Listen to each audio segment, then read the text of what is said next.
good afternoon, everybody. Welcome to today's live event. Good afternoon to our teachers and to our learning creators. I am so excited to be joining you guys once again this afternoon. Hi, my name is Joyce Spring Trevino, and I'm your host for today. I just would like to welcome you and thank you for joining us this afternoon. I hope you're all comfortable and healthy wherever you may be joining us from. And can I just say that we already have some company, some awesome guys watching us here from our live stream. Hello to Jaronization15 watching on YouTube, who says, excited to learn a lot from our guest speakers. Jaron, you're not alone. I too am excited to learn a lot from our guest speakers. I met some of them backstage, and we even have, I think, fireside chat that will be happening later on the show. So that's also very exciting. Hello to Mario, to Win, to Mine Jill, who says, good afternoon, watching from Santa Rosa, Laguna. To Sir Rain, hello to Vaughn, hello to David. Hi, guys.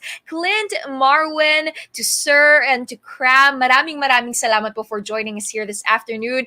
If you would like to say hello, please do so in our comment section. Say hello and send in your questions. You know, what I love about our live events here, kind of like a vodcast, if I may say so myself, is that we get to have a conversation online, right? Anytime that you find something interesting that our speakers have said, something inspirational, something that really struck you, go on ahead and let us know in the comment section. Please do so because we love to hear about your experience in this event and of course what you think about our speakers and our topic for today. But of course, if you are posting on your social media accounts, huwag niyong kalimutan to use our official hashtag for today para naman po makita namin yung mga posts nyo. Ang hashtag namin ay hashtag create4, as in the number 4, edu. And yes, today it's all about you creators, our teachers, and of course, edu creation, which is absolutely something that I love.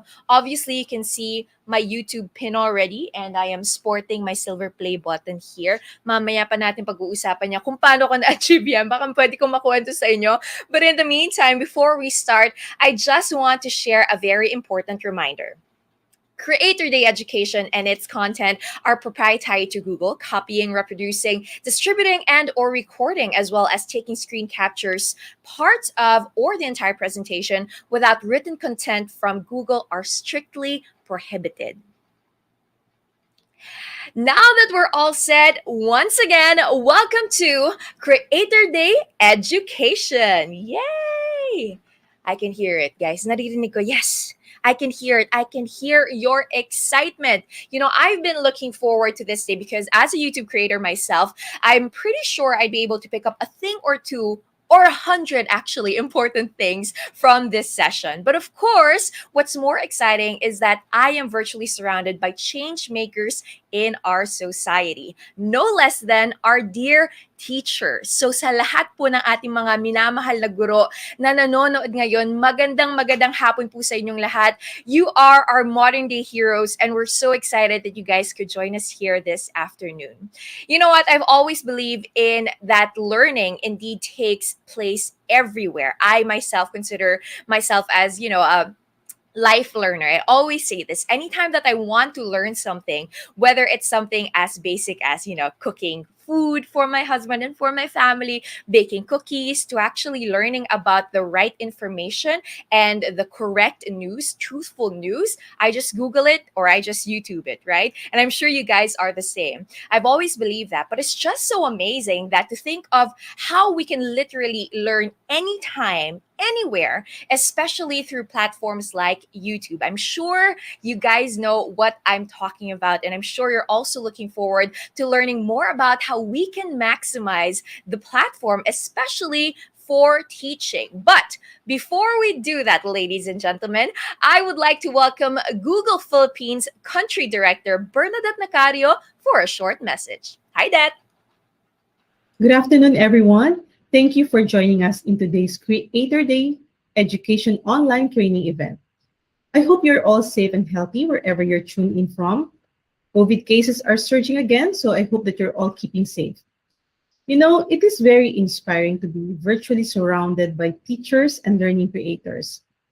Before anything else, allow me to thank each one of you for what you do. I firmly believe that teaching is indeed a noble job. but all the challenges and adjustments that you had to adapt to amid the pandemic just made me, and I'm sure everyone else, look up to you even more. Maraming salamat po sa inyo, aming mga guro na bayani naming itinuturing.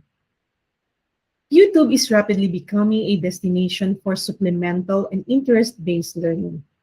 More than 75% of people all around the world turn to YouTube to learn something new, develop a skill, or deepen their knowledge about a topic. We've seen the average daily views of videos with homeschool in the title increase over 120% globally since March 13 last year when compared to the average daily views for the rest of 2020. This insight tells us that learning definitely takes place everywhere. And we're glad to be able to provide a platform that is accessible to anyone, anywhere, and anytime. With the wide array of learning content on YouTube and together with our learning creators, we're able to help in democratizing the way people learn and ensuring that they have access to content across supplemental education, skills, and even how-tos. Over the years, we've seen edu-creators emerge on YouTube. In fact, a whole generation of creators focus on learning content.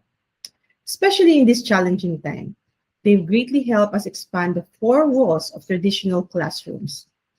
From our very own Team Laika to Number Blender, these educators have grown into thriving community leaders who are driving positive change not only locally but around the world.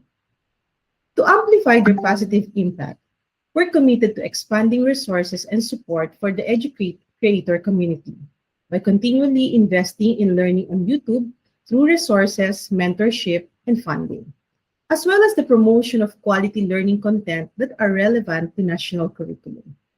But above all, we continually nurture fellow and future educators and even open the doors to more teachers who want to get started on YouTube and be a successful educator someday. As it is said, in learning, you will teach, and in teaching, you will learn. We hope that this afternoon's learning session for our teachers and learning creators will inspire you to further build the educator community in our country so that together we can take a step in driving inclusive learning in the Philippines. Thank you so much, and I hope to see more of you in the community, at least virtually for now. Mabuhay ang mga gurong Pilipino at ang ating mga edu-creators. Please continue to stay safe and well. Salamat po. Maraming salamat, Det, at tama ka dyan. Mabuhay ang ating mga gurong Pilipino at ating mga edu-creators. Alam niyo ba po, I just wanted to share with you my very own story of actually learning from YouTube. You know, everything that I know about setting up my camera here, for example, for hosting or creating YouTube content or even starting a podcast, I just learned from YouTube. I kid you not, I had no idea how to set up my microphone. I had no idea how to set up my camera. I didn't even know how to set up my website or my YouTube channel or all of these things that I needed to do. But all of that I learned through YouTube. And I hope that you guys are also excited to learn for today. Dahil if you are curious about how you can create your own YouTube channel, grow your content, grow your community, and actually help out your community by being an edu-creator yourself, today, this event is perfect for you. I know you're all signed up to hear about the fundamentals and strategies of channel creation and management, content production, and even programming techniques, and also YouTube learning best practices rather. So I won't hold you guys any longer. Here to give us the 101 on how to get started on YouTube, please welcome Google Philippines Video and Media Sales Lead, Jolly Estatis. Hi, Jolly. Hello. Hi, Joyce. Joyce, Hi, hello. Jolly. Can you hear me? We can hear you loud and clear. The floor is yours. Congratulations on your silver play button. We'll talk more about it in a bit. Hello and good afternoon sa mga teachers who are all tuned in today. So my name is Jolly. I'm the lead for video in Philippines. And as she has mentioned today, I'll be taking you guys through how to get started on your YouTube channel. So let's just wait for this to load. There we go. So today I'll tell you more about how to get started on YouTube. So I think a great way to begin my talk and really the day is to talk about what is the mission of YouTube. You know, YouTube started in 2005. It started with a video called My Day at the Zoo. It was just this parang this kid, this teenager who was standing in front of like an animal pen, there's like an elephant behind him, and it was just 45 seconds of him talking about the elephant and how he's at the zoo. And it was a very, very simple video, but from there, the videos on YouTube have really evolved and expanded into many different types of genres. But if you really think about it, the mission of YouTube has stayed the same ever since. Our mission is to give everyone a voice and show them the world, which means it's a place where you can tell your story and a place where you can find everybody else's stories, right? So the core value of YouTube is all about freedom. And this is expressed, and freedom is expressed in a number of different ways. Okay. Sorry, this thing stopped responding for some reason. All right. Hi guys. Sachin, give me 1 second.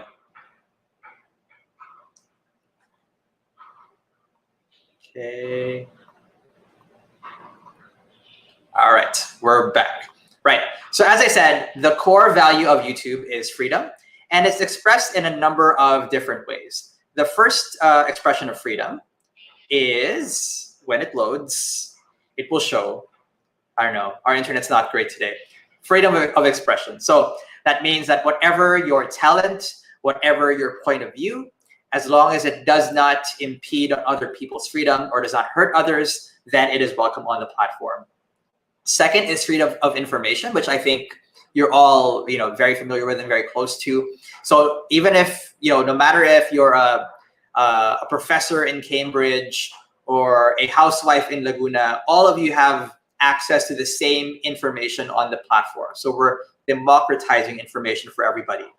Third is the freedom of opportunity. So as you know, there are a lot of YouTubers who have, created a business really out of their presence on the platform. And so we've made it easy for really anyone to earn from their personality or their talents on the platform. And lastly, freedom to belong. When a celebrity or someone who is who built their following on YouTube are treated very differently to like a TV celebrity. Like a TV celebrity, parang ang hirap ma-reach. Parang they're idols, but they're a little bit far away. But when you think about your favorite YouTube creators, you feel like you're friends, like you know them on a personal level. And what it means is that every YouTuber would generally have like a community created around them, and that freedom of feeling like you belong to a community is also core to what YouTube is all about. So these are the 4 freedoms that YouTube stands for. Now, our ecosystem in the Philippines has grown so much over the last couple of years. As of, I think, the middle of last year, we now have 170 channels with over 1 million subs and 1,750 channels with over 100,000 subs. So it's a very big community. But there's always room for you. There's always room for a great creator to stand out. And today I'll take you guys through what are the ways we can sort of achieve that. All right, so to keep it simple, today I want to talk about the 5 things you need to know to really have a strong YouTube presence. So the first one is being authentic. And I think that's always the #1 rule when it comes to YouTube. You know of these celebrities, of how Alice Gonzaga and Mimia were just really themselves, and because they presented their true selves on the platform, they just really thrived in it. And another one I wanted to show you was David Gison, who's a friend of mine. He started as a blogger, and then became an influencer on Instagram, and then moved to YouTube as a vlogger. And if you think about it, parang pag tinignan mo yung feed niya on Instagram, everything is very curated, very polished. parang ganda ng colors, ganda ng very crisp photography. But then when you look at his presence on YouTube, he is like almost the complete opposite. He's very jologs, very raw, just a lot of fun. And that comes from an understanding of ano ba yung difference ng mga different platforms. Like what works in one platform may not work for the other. And what I can tell you is that for YouTube, the more true you are to yourself and to your personality and to what you know, then the better your channel performs. So that's the very first lesson, is to be as authentic as you can be. Second is have purpose. So there are many different ways to have purpose on the platform, and we can categorize them in three major buckets. The first is entertain. So you can create intrigue, instill suspense, make people laugh, do something fun. So anything in that realm is more on entertainment. Next is educate, which I think a lot of you are doing. So being transparent, having credibility, piquing curiosity, and providing reliable information. That is what education is all about. And the last one is inspiration or inspire. So this one is all about being relatable, being timeless, having purpose, and having heart. And when you create your channel, you don't have to just choose one. Let's say education. You can, if you are naturally funny and naturally entertaining, then you can always do sort of a combination of the first two.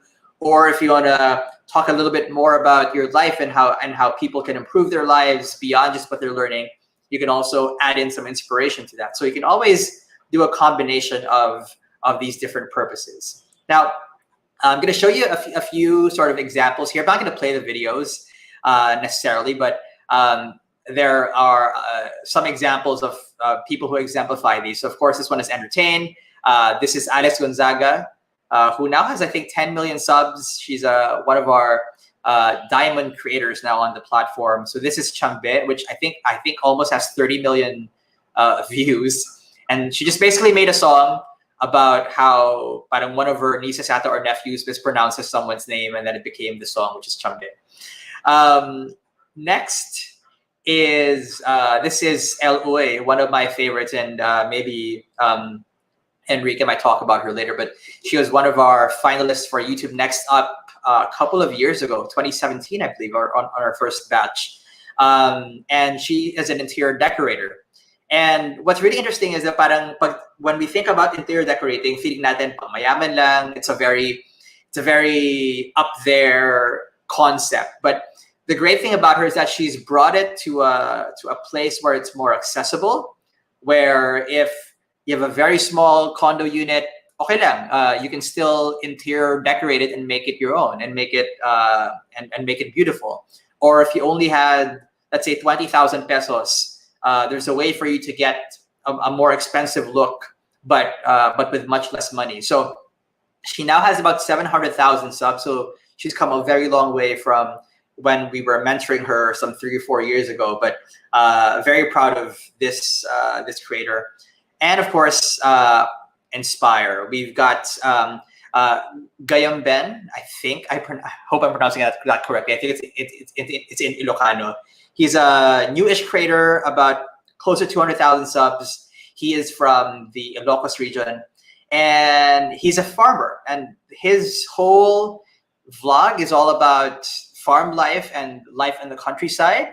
And here's a vlog, an example of a vlog where he basically takes people around Nueva Vizcaya. So we'll leave these links to you guys, siguro, so you can watch them in your own time. They're all about anywhere between 3 to 15 minutes long. So I wouldn't have the time to show it to you today, but these are all great examples of how to exemplify each of these different purposes.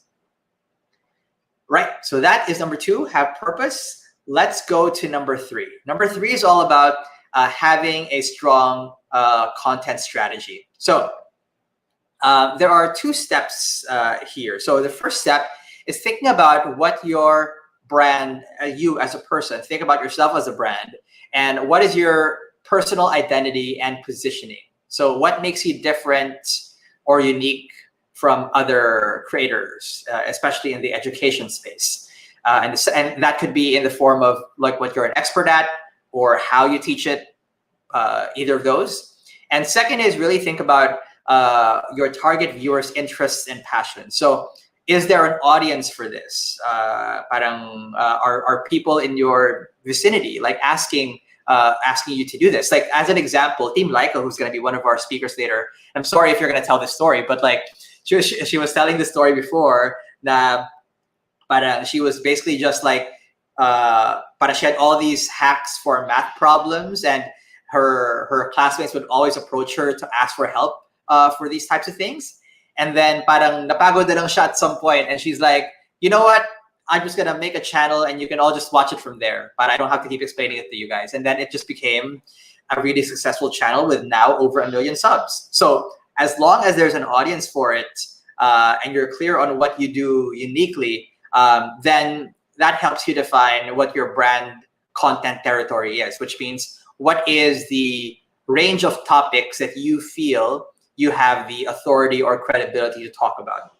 And then after that is when we bring in what we learned from the last section, which is what is my purpose for my channel or for my content, because that will define what is the core message and tone of the channel that you create. So this is the first thing that you do. Now, next is let's talk about how people consume content on the platforms. This one we get a little bit more technical, and I think later on, Enrique will talk a little bit more about planning your content on the platform. But broad strokes, very top lines, the strategy is really built around how people consume content on the platform. So if you think about parang how you consume YouTube, you would do one of three things when you log on, right? So first is you would do a search. So you know exactly what you're looking for. You would type in the search bar and you would find it, right? Second is browse, which means you may not necessarily have anything specific in mind. Gusto mo lang ma-distract, for example, or parang bored ka lang, you just want to watch anything. And so you're just basically browsing around the channel or the website. And the third is tuning in. And tuning in, I'm sure a lot of you are subscribed to many different channels. I'm apparently subscribed to 150 channels myself. And I'm sure even among the set of channels that you are subscribed to, there's a few there, maybe 10 or 20 channels that you would always wait for content to watch in that channel. Because you trust that they're always going to produce content that's very in line with your core interests, right? So that's tuning in. So the framework, which we call HHH, or Hero, Hub, and Help, actually align very well with these three behaviors on the platform. So help is all about being the best answer to a question. So I think if you're an education creator, I think this would be the most relevant. Second is hero content. So creating mass appeal content, so it doesn't have to be educational in nature, but as long as it's something that many people would want to see, you can have it there. And last is hub, and hub is all about making content that interests specific audiences or your core audiences. And this is more parang episodic in nature, so mas storytelling siya than just pure sort of teaching. So if I take Erwan Yusuf's channel, for example, and I somewhat, he's a cooking channel for the most part, but there is some education or teaching in that as well. So I thought it would be a good example for you guys to see. But for his hero content, here's an example of him and, well, this is his wife, as I'm sure all of you know, Ann Curtis.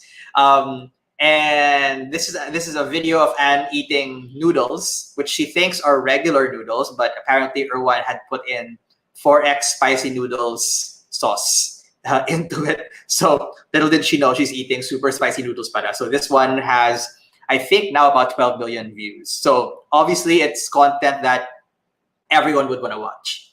And then on the right, you have your hub content. And apart from food, at least pre-pandemic, Erwan did a lot of traveling as well. So this is a series called Overnight, where he would spend anywhere between 24 to 48 hours in a city and would do all the activities that are possible to do. That's like eat the food, visit the sites, experience the nightlife, talk to the people. So just really experiencing the whole thing. So that's an example of a series, which is going to fall under hub content. And then the last one is help. So again, as we said, he's a home cook and he does cooking tutorials. So again, he has this entire playlist that's just focused on him showing you the different recipes that he wants to teach you. So that's an example of hero, hub, and help content.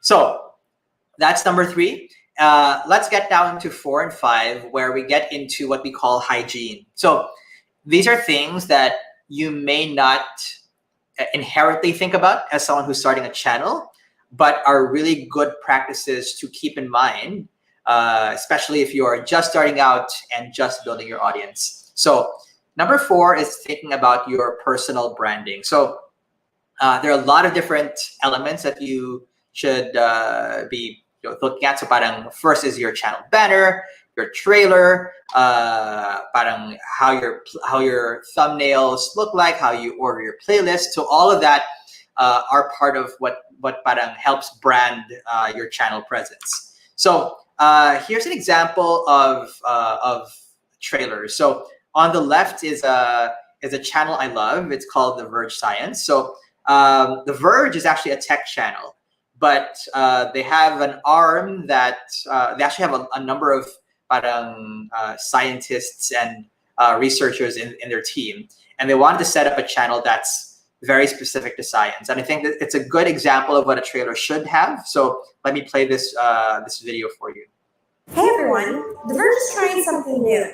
We're creating a YouTube channel that is all in on science. We're a small team of reporters and producers, and we're going to dig deep into the future of science, what's in the works today, and how it'll affect you sooner than you think. That means the space industry, genetic engineering, all things nuclear, the future of the planet, and a lot more. It also means getting our hands dirty. We're going to do the experiments, however that goes. We'll do the reporting wherever that takes us, and we'll bring some of our own weird ideas to life. That's a lot of ground to cover, but we want to go where the science is, micro, macro, and everything in between. And it's not always going to go as planned.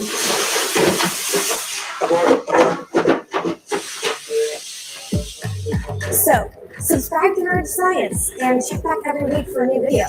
Thanks, and see you out there. That's an example of a good channel trailer, because it talks about what the channel is about, first of all, and it also gives an expectation of how often you can expect new content on the channel. So, but the more that your viewers feel that you're serious about it and that you would update it on a more frequent basis, the more likely they would be to actually subscribe to it. So that's an example of a channel trailer. Sorry, this is channel trailer, not channel banner. Another example here from Chinky Tan, and he teaches financial literacy. So here's his channel trailer. If you are here, then you are on your road to become wealthy and debt-free. Nandito ka sa YouTube channel na ito na naka-design para sa iyo. Hi, I'm Chinky Tan, also known as Mr. Chink Positive, your wealth coach. In this YouTube channel, you'll be empowered how to make more money, how to save, how to budget, how to get out of debt, how to invest, and how to make your money grow. Don't forget, to every problem, there's always a solution. If you're not part of the solution, you're part of the problem. Always Chink Positive. Videos that will make you wealthy and debt-free. There you go. So that's an example of a channel trailer, right? If you are Next is having like a standard opening to your videos. So parang like a standard greeting of sorts. So these are my friends Chico and Gino. They started a channel called The Versus Show. And in one of my speaking engagements, I played 4 of their videos all at the same time to see if their intros would sync, and the good news is it did. So here's what it looks like, but you know what their standard intro is like.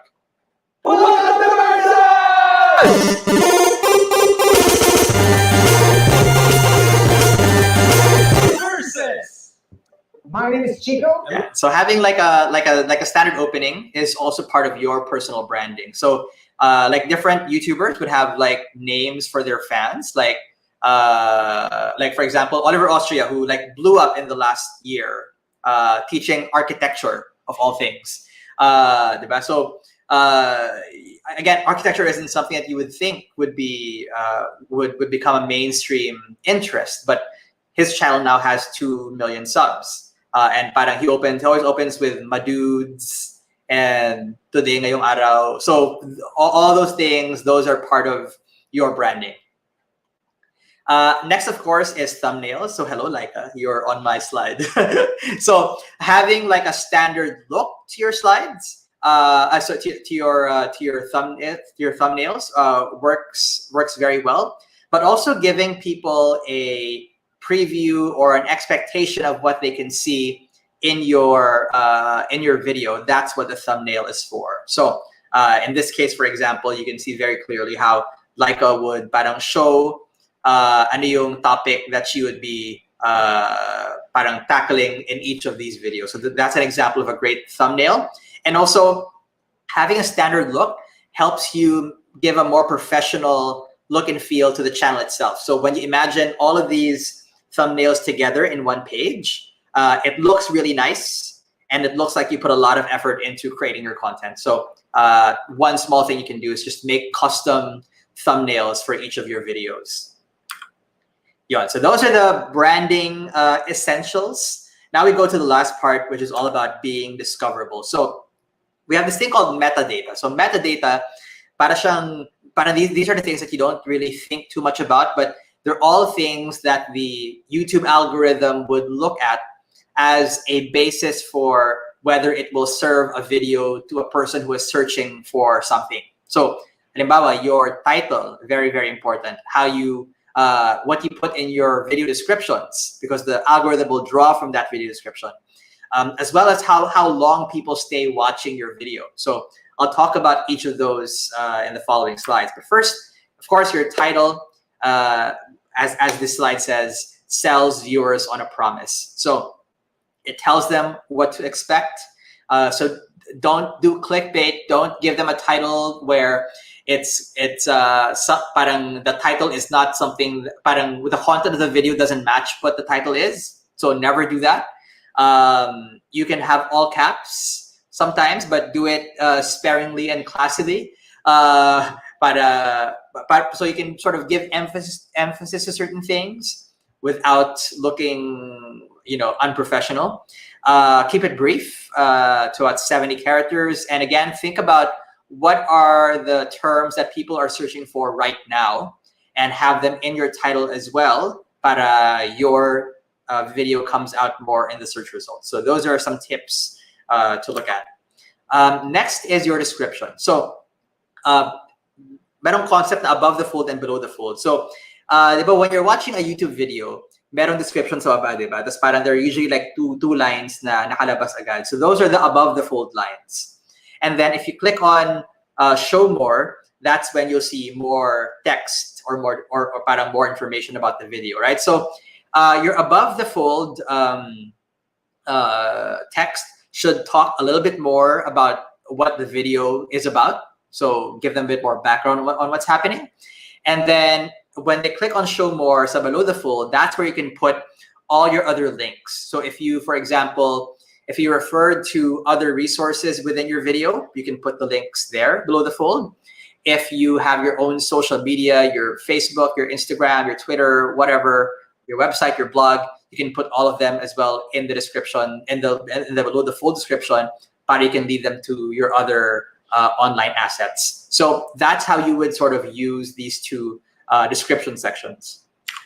Next is tags. So in the same way that you put lots of tags, para kay Instagram ko dami nilalagay na tags para whenever people are looking for a particular topic, lalabas yung post nyo as a suggestion. So same thing for YouTube. If you want your video to be suggested given a particular topic, then make sure you put all the relevant tags in your video manager. So don't put tags that are not related to your video, because a little bit later on when I talk watch time, you're going to see why that's important.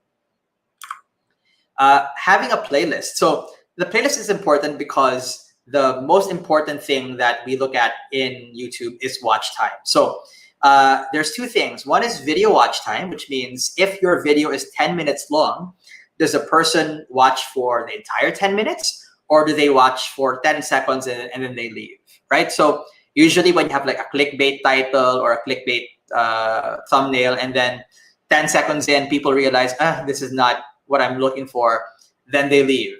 So of course, that means that you get less suggested when people don't stay longer in your videos. But if you're giving them the information they expect and you deliver it in a way that's engaging and you make them stay all throughout, then your channel or your video gets rewarded. Now, let's say one video view becomes a series of videos. So a 10-minute session became a 20, 30, 40-minute session. Then that's called session watch time. And the longer people stay on your channel, then the more, again, your entire channel's content gets suggested. So playlists play a big part in that. So for example, this is an entire playlist on reviewing for civil service exams. So by putting everything in one playlist, you know that but if you were reviewing for the actual exam, you wouldn't just watch one video. You'd probably watch a lot of different videos to cover all the different parts of the exam that you want to be prepared for. So having them in one playlist makes sure that you create this sort of binging behavior with your viewers, and you leave them wanting to learn more from you. So that's the beauty of creating playlists on the platform. Now, there are other tools that help us, lead to more of our content. So end screens. You might have noticed that at the end of certain videos, there's this 5 to 20 second frame na merong mga links to the subscription button, a link to another video, a link to a playlist. So again, that's another way of making people watch more of your content. So if you can have a static end frame where the links are all there, as you can see here, or you can actually have like someone talking. So you can like actually point to the stuff in your video so that people will actually click on them and watch them. So that's also one of our best practices. So end screens, please make sure that you take advantage of them. So those are basically my 5. So be authentic, have purpose, have a content strategy, think about your branding, and be discoverable. So those are the 5 things to keep in mind. I wanted to end with this one special section that talks a little bit about digital events, because I'm sure a lot of you have been thinking about doing live or doing premieres. And going live on YouTube, as we're doing right now, is actually fairly easy. If you have a webcam or if you have your phone, actually, the YouTube app would have its own sort of live button, and right away you could already be doing your live stream. So we've seen a lot more creators do live streams nowadays, especially since we're in lockdown, and maybe they want to teach people how to do an exercise or do like a real-time cooking with me tutorial. So you can also do that as well for your own content. So what you would need to do your own virtual event, of course, as I said, your webcam, your YouTube app are there. You could even use an encoder. So there's quite a few apps like StreamYard, which we're using right now, that will allow you to orchestrate the show a little bit better. So you can use these things, or you can also use what we call YouTube Premiere, so that parang you create anticipation for an event that's coming up. So for example, I want to premiere my lesson on X at 8 p.m. today. So you sort of set up the video like a day in advance or a few hours in advance, and then have people sort of set reminders on their YouTube app. But when the video comes out, they're already there watching it for the first time. So there are, of course, pros and cons between lives and premieres. I think the short version of that is that lives are obviously a lot more interactive, because you can answer questions on the fly, you can watch the chat happen and things like that. But of course, you're prone to technical difficulties, as you've seen a while ago when with my whole slide thing. But The other thing naman with premieres is that the good thing is that you take away all of the possibilities of a technical malfunction because everything is already pre-recorded. But of course, it's not going to be as interactive as you were doing live. We've actually seen some creators do like a hybrid of live and premiere. So, for example, when Ben and Ben would do their concerts, some of their performances would be pre-recorded, but then some portions of it would be live, where they're actually reading comments and answering them in real time. So you can absolutely sort of explore ways of playing around with both of these functionalities.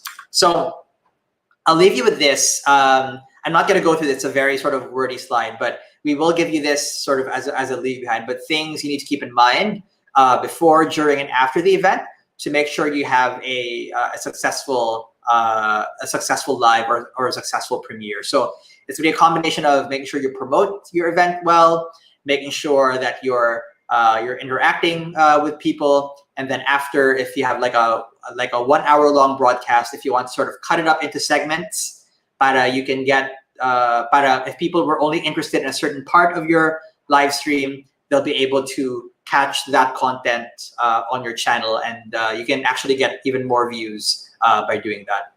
So this is my last slide. I think I'm exactly 30 minutes. What's up? This is something I want to leave for you guys, Creator Academy.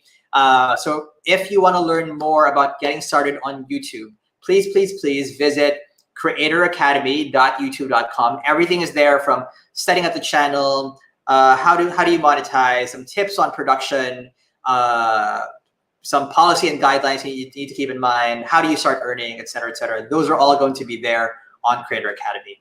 So that is it for me. Thank you for listening, and good luck on your YouTube journey. And I guess back to Joyce for a little bit of Q&A.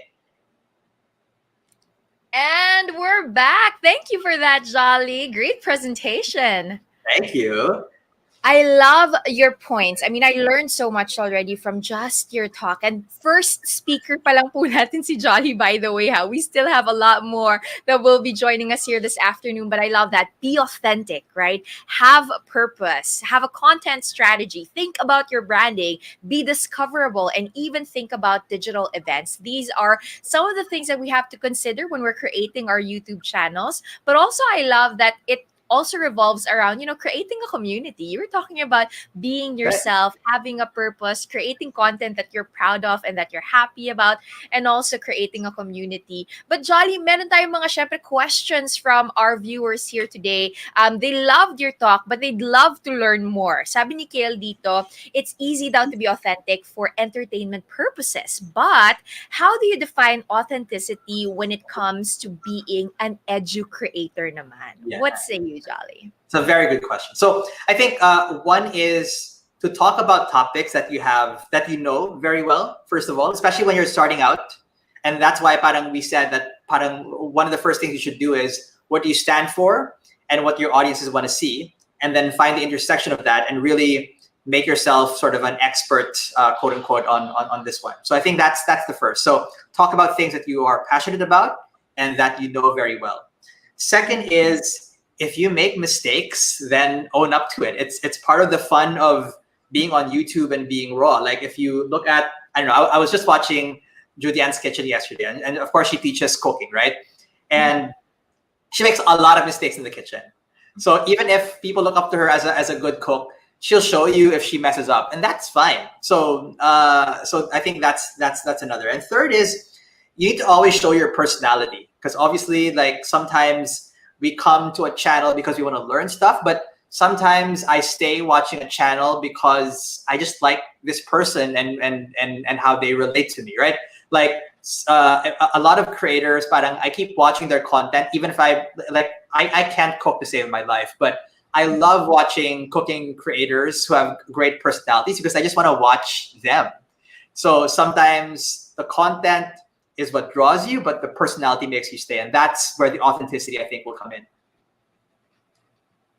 Awesome. Thanks for that, Jolly. Another question here from our viewer, Jackie Arias, who says, do you have some tips when it comes to creating a name for a YouTube channel or learning slash education? Wow, Jolly, names. How do we make it catchy? Something that people can relate to or something that people can remember. Dapat kasi ganun, di ba? Sometimes it's the first thing that people see. And when you see that name, parang ikaw, I'm gonna click this video because that name is really interesting. Yeah, I mean, if it were me, I'm all about a pun and I'm all about the play on words kind of guy. But make sure that it's something that's not too narrow. Kasi parang I think when you start thinking about the name of your vlog or your channel, you might, as I said, start with stuff that you know about, and then you'll make a channel name that's just very specific to that. But I think as you learn more content, you'll find you want to expand to other things. And so try to think of a name that has longevity in that sense. Or, sometimes you can just name it after yourself, like Laika. Laika's channel is just called Team Laika, and that's fine because, but you also want to associate your name with learning. So if you can incorporate your name into it somewhat, then feel free to do that. So yeah, those are my just top line tips for making a name for your channel. I love that. Don't narrow it down too much, right? Because I've noticed that when it comes to content creation on YouTube, you do one thing first, and then eventually you start finding new things that you're interested about, right? Things that you become passionate about, or that your followers, even your subscribers, would ask you to create. So that's a really, really good tip, Jolly. And our last question here from our audience is from Eileen De La Rosa. She says, what is one advice or tip that you would give for someone who wants to get started on YouTube? My advice is just start. So I think, I hope that what you took away from my talk is, I have so many things to think about.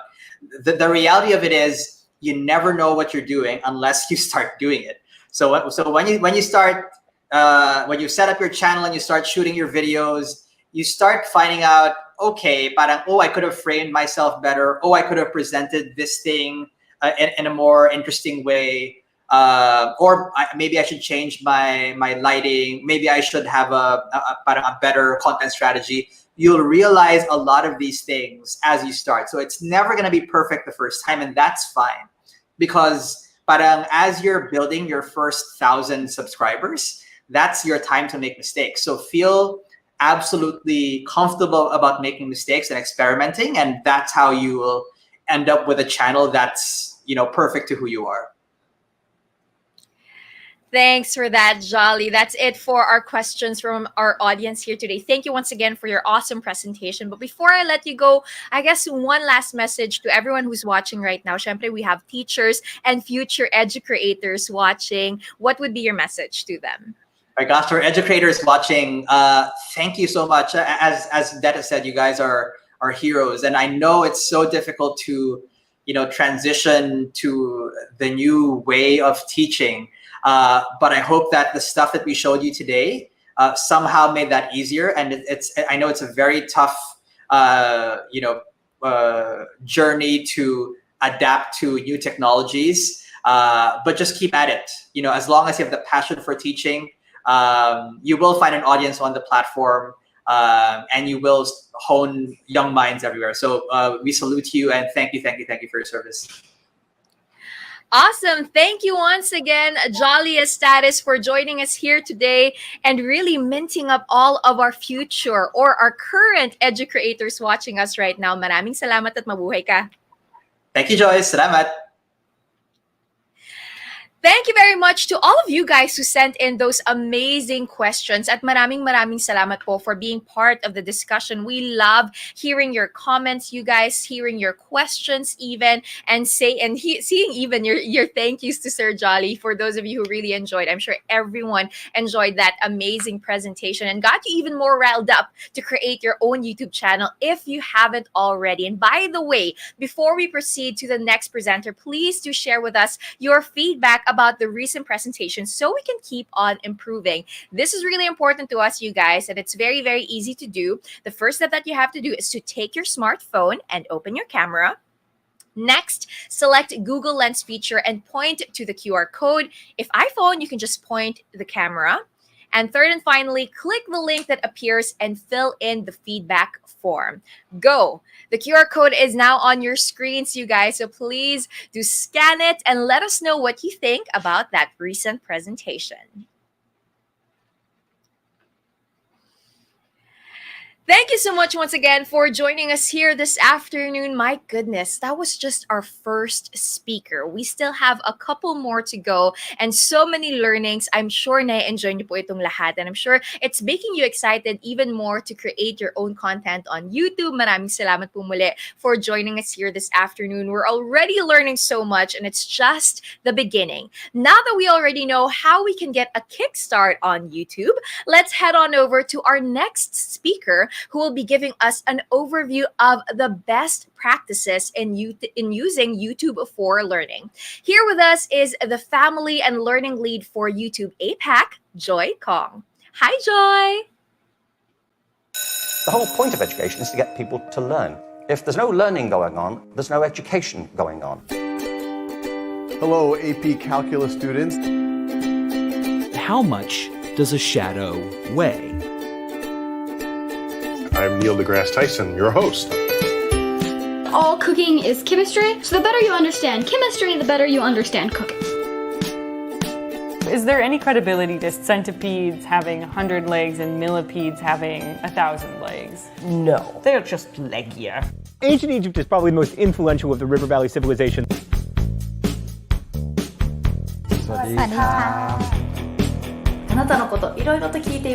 I've heard a lot about you. The Code of 87 should sound like this.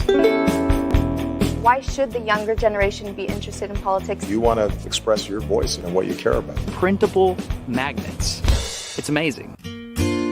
There's a part of us that really wants or even needs to have an answer to these things.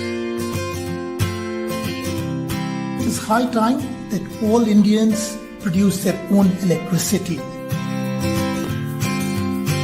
Who's ready to get started? This is the world's most important freezer. What if I told you I built a machine that creates energy? So there are connections between hip-hop and science. Millions, billions. Curiosity is the engine of achievement. If you can light the spark, people will rise to it.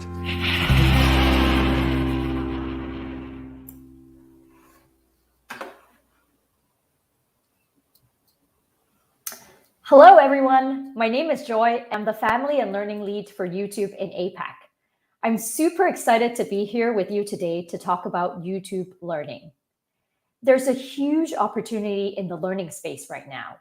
It is one of the fastest growing areas on YouTube, and the pandemic has allowed us to see that even when schools are shut and workplaces have closed their doors, there's an army of users out there who are ready and tuned in to learn anywhere in any way they can.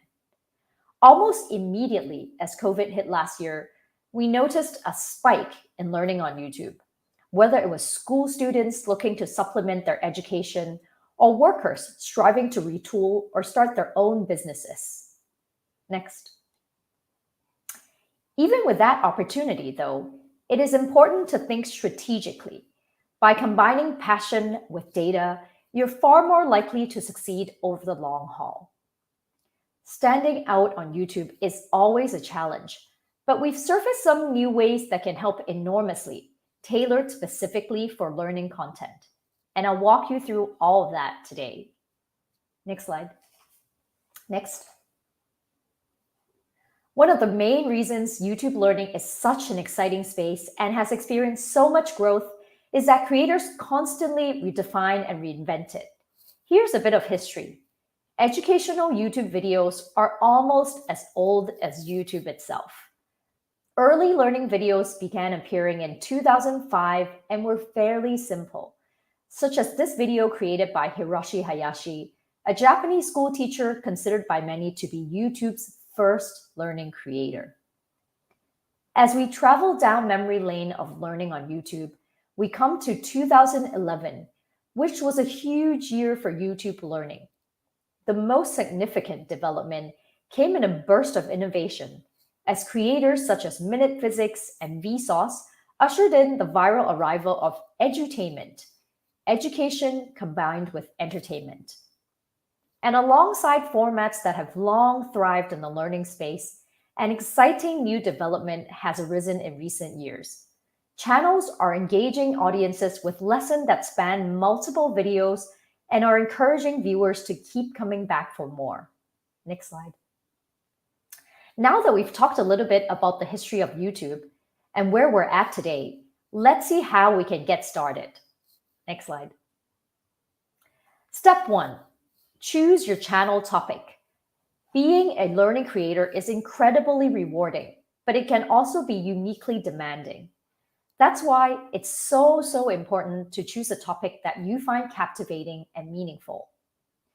YouTube is a huge place where utilizing a few key principles and tactics can help almost any topic succeed.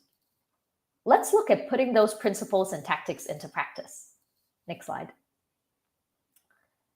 First, use data to discover your students. Once you have some possibilities for your channel topic, we recommend something that might seem counterintuitive. Don't build an audience for your content. Build your content for an audience who's already out there. In other words, even before you make your first videos, you can use data to ensure that an audience exists for it and that it's an audience you have a good chance of attracting. And here's how it works. Next slide.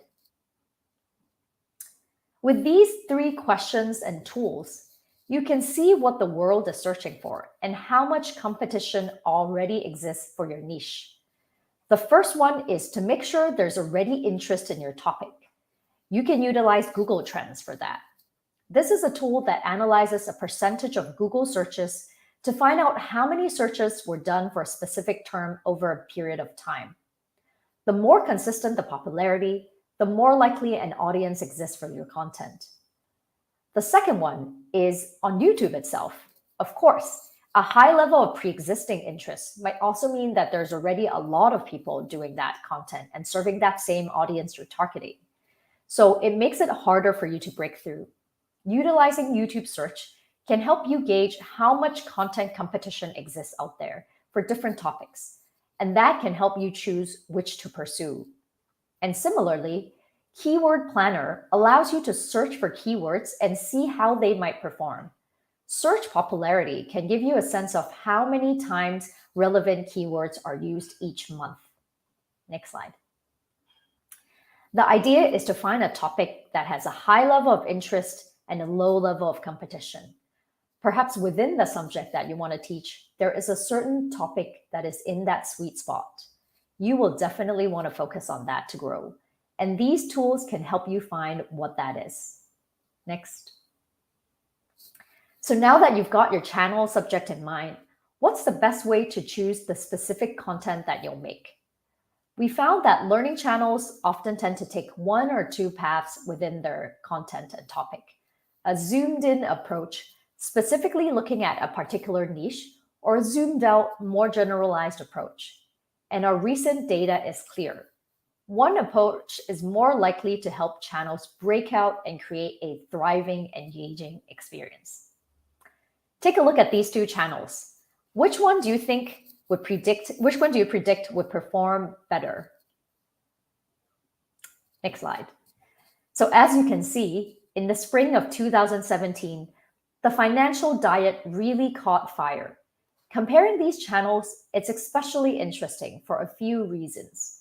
How to Adult, which is the other channel, actually launched 1.5 years before the Financial Diet channel, and both channels were produced by the same company.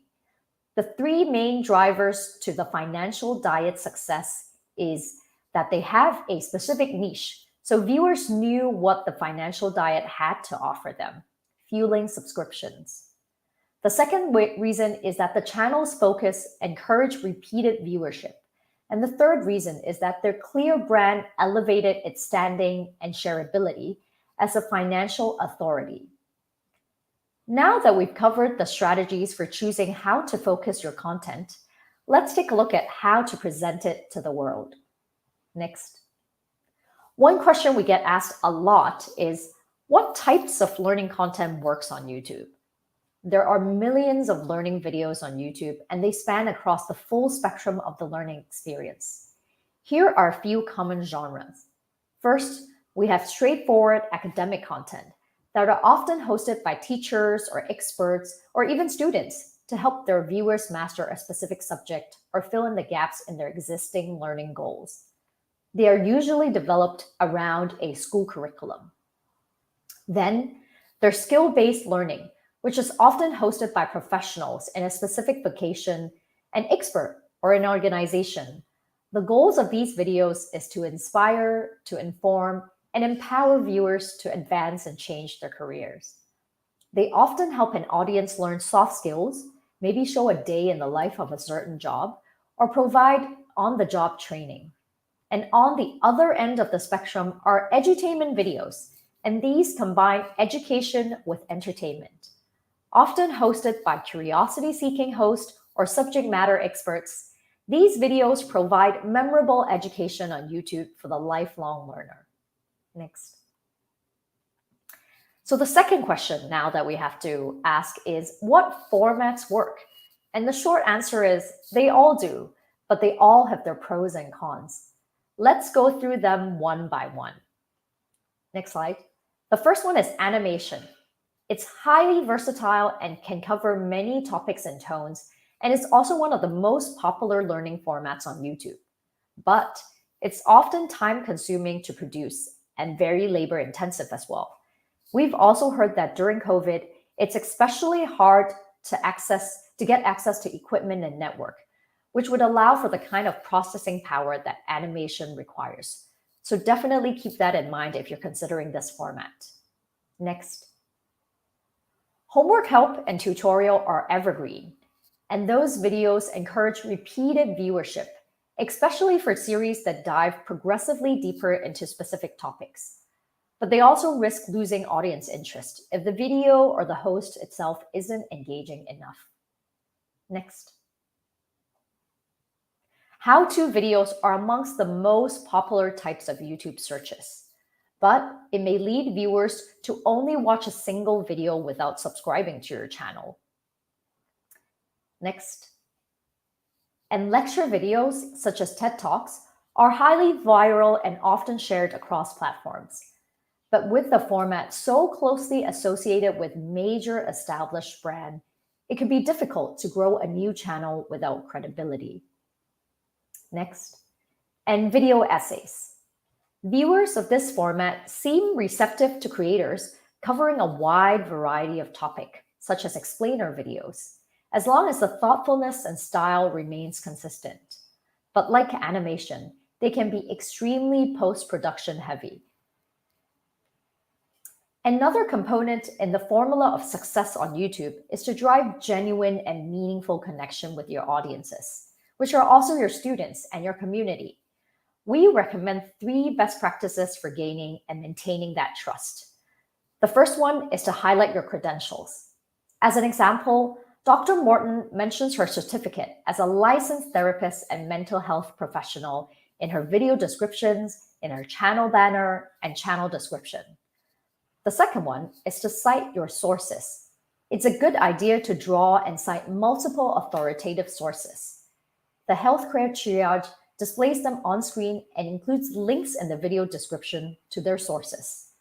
And the third one is to maintain your credibility.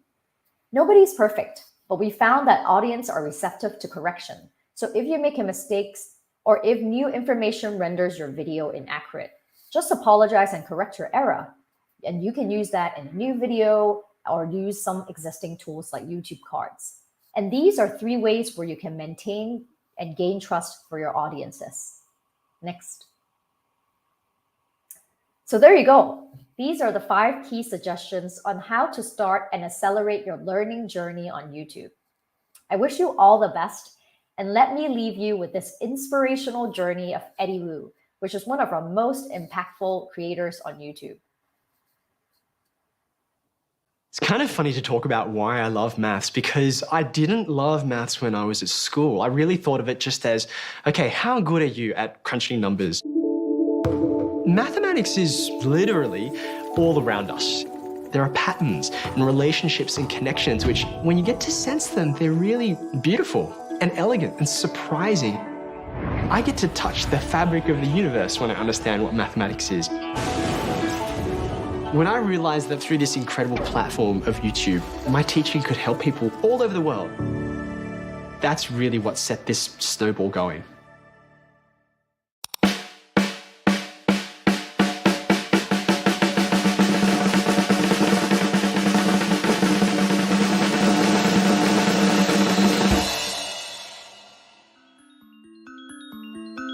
Back in 2012, I was teaching a pretty ordinary maths class. There was one boy in this class. He was diagnosed with a really serious illness, and this boy is going to be away for at least several weeks. And I didn't want to leave him with just a textbook. That's all I could give him. I knew there was more I could do. And this boy, he loved mathematics. I took my phone and I literally sat it just on top of a table in the middle of my classroom. And I realized that if I just put these videos up on YouTube, which was free, easy to access, then I could send them to him and he could literally keep up with us just like his friends were. Like this, because remember, the length is X, right? When I started putting my videos online, it all seemed fine quality. But as the videos started to increase in number, I started to think about, okay, if I can make it better quality, it's actually helping people. So I had to look up some tutorials on how to do basic editing, transitions, how your diction is, how you use tone of voice. And I learned a lot of that, ironically, not that ironically, from YouTube itself. Hey, sir, you know what'd be really funny? If you called your channel WooTube, wouldn't that be hilarious? And we all had a great laugh, even though it started with just him. It kind of just took on a life of its own, spreading out to the other students in the class. Students from other classes and other schools, they became interested. I still remember that I was on my phone just watching YouTube comments sort of come up onto my video, and it was the middle of the day and I was kind of like, why are people watching? Then I realized this person who was commenting was from a completely different country, in a completely different time zone, and I was like, whoa, this is global now. Even at a party of 5,000 people, I'm proud to declare I love mathematics. Eddie Wu's Australia's most famous teacher, and he's turned out to be the maths teacher we all wish that we had. Everyone was like sitting next to a part like, oh my gosh, we have Mr. Wu. Like, can you believe this? The hands were actually shaking with the excitement to see kids get so excited about a maths teacher. Education should be free. People shouldn't have to pay to learn. And I love that YouTube is about the democratization of knowledge and learning. I teach about 800 hours over the school year, but my YouTube videos have been watched for over 90 million minutes. That's more than I could teach in not just my lifetime, like several copies of my lifetime. I mean, it's amazing. He's still a young man, and his impact has been so profound. He could help a generation fall in love with mathematics again. And I think that is truly an extraordinary legacy that I expect Eddie to have for education here in Australia and increasingly around the world. I love that maths helps us understand and wonder at the world around us in a deeper way than we could otherwise. It's really about taking what I love and just saying, you know what, if we put that on a platform that can access the world, there's no limit to what we can achieve.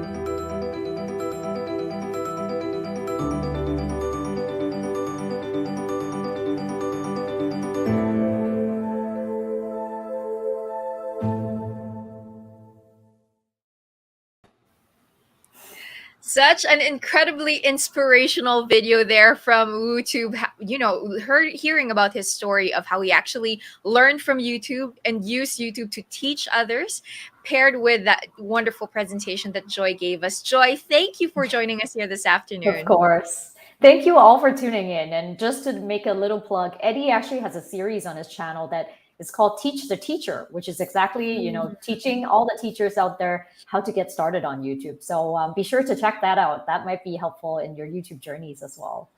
That's right. Awesome. And I'm sure all of our teachers who are watching right now, thinking about creating their own content, was inspired by that story, you know, thinking about just how Eddie started with wanting to create a video just for one student and how that snowballed into this life of content creation as an edu creator. And that's why we have a lot of great comments here, like this one from John Dever, who says, thanks for this video. It's a big help for us practice teachers / interns.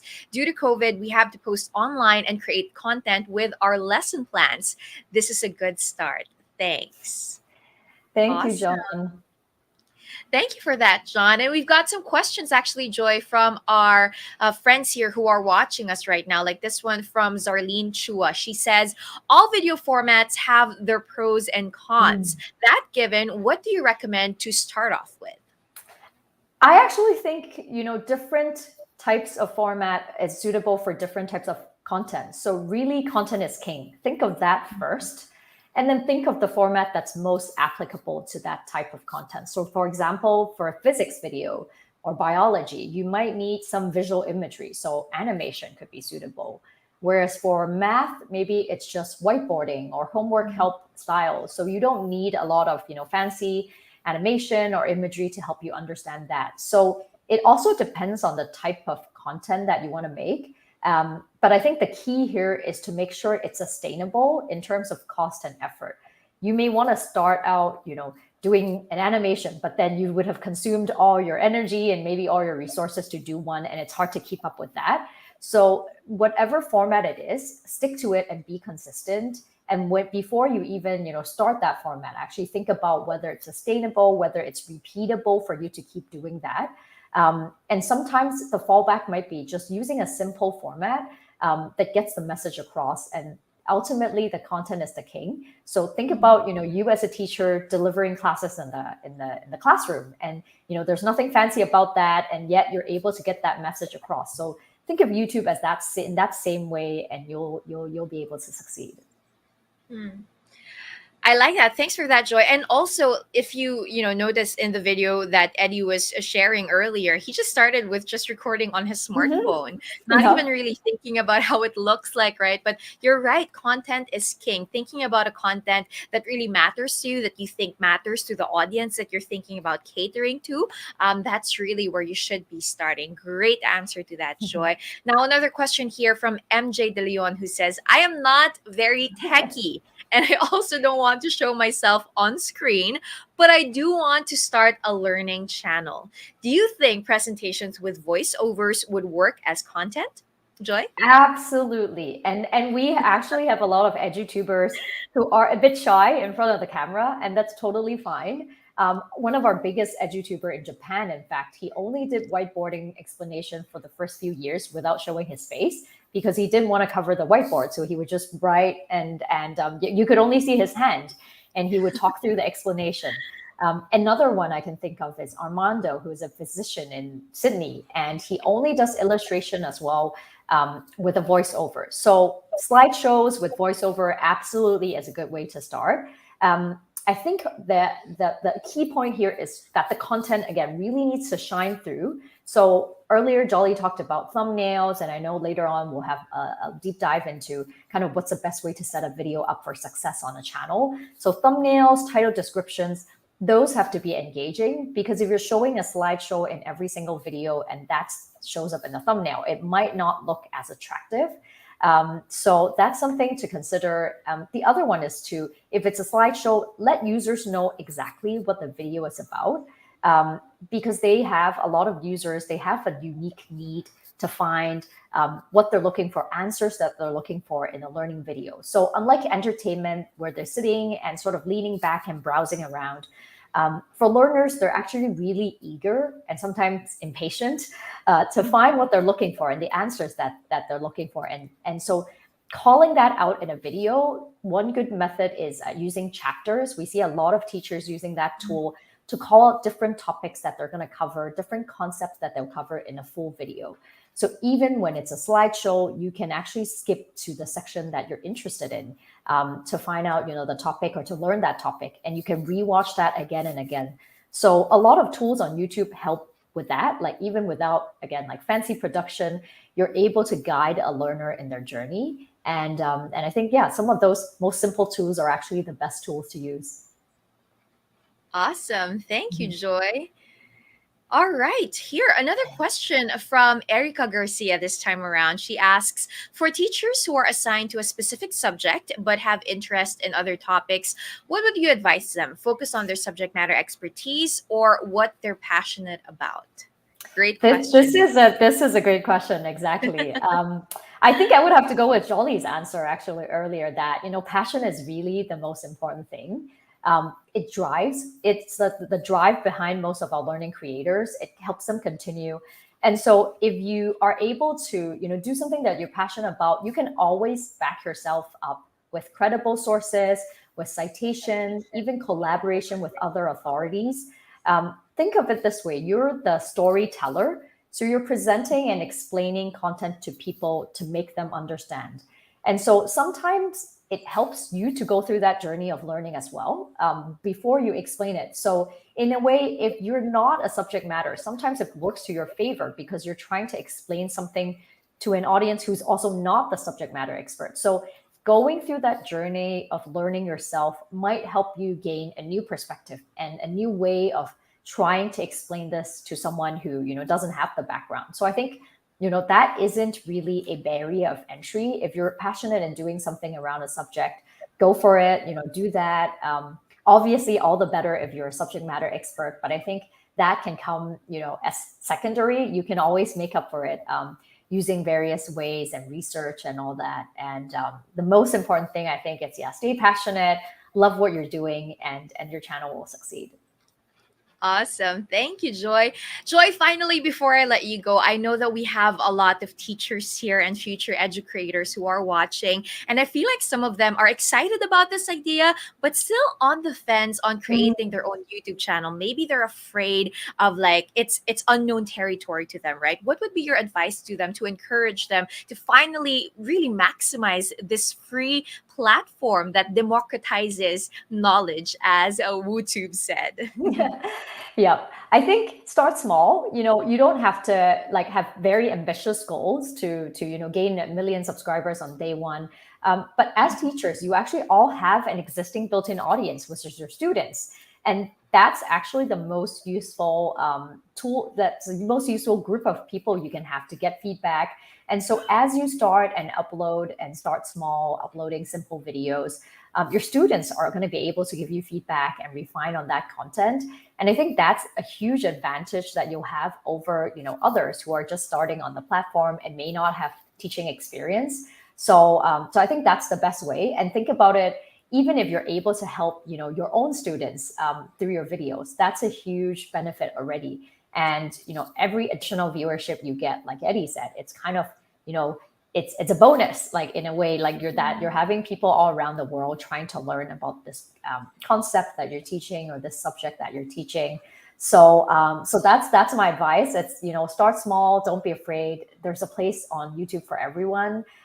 Don't feel intimidated because, everyone has a huge channel or that there's already a lot of people doing that content. Like I said, I feel like there's always a space for YouTube, and your students will be your most loyal fans, as we saw in the video. So they'll support you and just start from there. There's a place for everyone on YouTube. Thank you for that, Joy. Thank you for your wonderful presentation. And thanks for joining us here this afternoon. Thank you, Joyce. Bye. Bye. Once again, Joy Kong sharing with us, really encouraging us to create our own YouTube channel. If you haven't already, for our educators out there, she's right. Sometimes even just your students could benefit from your content. And what I find as a content creator, creating content helps me because apart from learning, and teaching others the things that I've learned, I learn in the process of doing my research, of creating my videos. So it's really a give and take kind of journey. And it's a very, very important journey that you guys could also take on as well. Maraming salamat po to everyone who's been sending in their wonderful comments and their messages here on our comment section. Like EdTech and Beyond, who says, very inspiring edu creator there. Eddie. Thank you very much for watching. Hello to Eva Rosa, to Melai, hello to Sharon also, to Thomas, to Wilma G here who says, loving this training session. Finally, something that interests me. Wow! Thank you very much. Yes, we hope that by watching all of our speakers here today, you guys could actually realize kung ano nga ba yung passionate about kayo. What are the things that you can talk about for hours in front of a camera or even behind it, right? If you're medyo shy type, katulad nung sinabi ng isang commenter natin kanina. If you don't want to show your face, that's all right too. You could still share the content that you want to through YouTube. And of course, as we mentioned from our first presentation, we would love to hear what you guys think. Before we move on to the next presenter, please share with us your feedback because it's very, very important to us. Please let us know what you thought about the recent presentation. The way that you could do that is right on the screen. You can take your smartphone and open your camera, select Google Lens feature, or point to the QR code. Or if you are on iPhone, you could just point the camera. And of course, click the link that appears and fill in the feedback form. Go ahead and do that right now.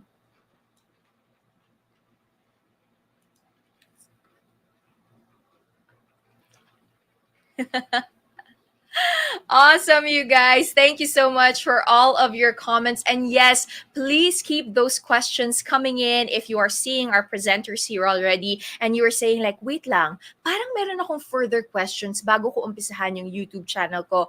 Don't be shy. Say hello. Send in that question because you might just get the very best answer. I'm sure you will get the very best answers from our guests here today. If I were being honest, I actually have a couple of questions myself. But before we go on and do that, I know for a fact that figuring out how you'll start your YouTube channel is one thing, right? That's the first step maybe. But getting into the whole production is another. It's a process that's, I think, something that we think more about. I wish I had someone to explain all of it to me, but you guys are very lucky because today you're going to hear about the basics of production straight from someone from YouTube. Please welcome the skilled program manager and South Asia site lead of YouTube Space, Shanu Vij. Hi, Shanu. Hello. Thank you so much for the lovely introduction. And you've been fantastic. I love what you're doing with this live stream. And I can see on the live stream, everybody's really enjoying themselves. So great energy, Joyce. Love it. Thanks, Shanu. We're so excited for your presentation. I am honestly looking forward to this because I need your tips for production. So the floor is yours, Shanu. Thank you so much. Yes, I'm totally excited to take this on as well. And I'm of course going to talk about video production as a whole, but also try and tell you from a learning creator perspective, what are some of the things that you can actually keep in mind as well, right? So if we can just go to the next slide, let's just get started with what are the basic production elements, right? Like when we talk about production, how do we really think about it? It's broadly divided into three parts, right? So there is pre-production, there is production, and post-production. So pre-production is really like your planning stage. You've got an idea, you need to put it down on a script. You probably want to storyboard it. You want to see what is the kind of equipment that you will need, what is the location that you want to shoot this in, and what are the other logistics that are really associated with that. Once you've done with all that planning is when you go into production, which is the D-Day when you will go and like shoot and, bring your idea to life, right? So that is where you will have to think about what should my camera settings be like? How should I place my lights? Do I have lights? Do I not have lights? But how do I make the best of it? What is my set looking like? What is in my background? And of course, not to forget about audio as well, right? How am I capturing my sound? And then once you've already shot everything is when you go into post-production, which is, of course, about video editing, but not to forget audio editing is just as important as video editing, right? So when we talk about video editing, we're always talking about, where should I cut? How should I use that? But audio is just as important. Think about it. We always say audio visuals, right? And audio comes first. There's a reason for that because it is actually perhaps more important than even the video part of it. So that's one thing I definitely want you to keep in mind. And then of course it is like, once you've got your structure on the timeline, are you thinking of color correction, color grading, and mastering it so that you can upload the final video on YouTube? Cool. So we'll go to the next one on this. Right. So we've actually been running like a bunch of these workshops globally, and there are some common challenges that we've seen that have actually come up, and I'm going to, point those out for you, and hopefully you will relate to those. And our endeavor really is to make sure that through this presentation, I'll be able to kind of address those challenges as well. So we go to the next slide, please. Right. So some of the bits that we get is like, I don't have a professional equipment. Can I still better my production quality? What should my background really look like? A lot of edu creators, especially, you're teaching a subject and you've got maybe a whiteboard or a blackboard, green board, whatever, something behind you, but it's not really aesthetic. How do you, stand in front of it? How do you frame yourself? The audio is not good. What can I do? So these are some of the questions and challenges that we've seen, which are common, and we will be addressing all of these in the next few slides. Awesome. Next slide, please. Right. So how we're going to address this is talk of it from an overall production perspective. And let's get started maybe with the first bit, which is on the next slide, which is what is the equipment selection, right? So from a very bare basic, what is it that you will need? You obviously need like a camera to shoot. Highly recommend that the camera needs to be stable. So do have like a tripod. You need lights, you need microphones, and of course like an editing machine with an editing software. And it doesn't mean that all of this needs to be professional. It can be things that you already have and make do with, and I'm going to tell you what those tips and tricks are on those. Next slide, please. So first up, let's deep dive into some cameras and understand what are the different types of cameras available for you. So first of all, you've got the point and shoot cameras. I mean, your smartphones, for example, could be a point and shoot camera as well. These days, the smartphones are actually pretty good. So you can get like a really good image quality. It's lightweight, it's inexpensive in that sense. The learning curve is really less. We are all really used to, just shooting from our phones, for example. But it is limited in the sense you can't change your lenses, and therefore if you want to like do things that are more manual, it'll become a little more difficult for you. Then comes, of course, your DSLR cameras, definitely better image quality. You do have a lot of control on it. You can change your lenses, for example, but the learning curve on this is slightly higher, but you will get like great results. And then, of course, you have the digital cinema cameras, and those are literally the ones that are being used in the movies. Now, that's not something that you need to, of course, apply for YouTube, but it's just a good to know fact, right? All right, we'll go to the next slide, please. Now, we've covered camera. What about lights? Now, there are two types of lights, again, broadly speaking. There is a hard light and there is a soft light.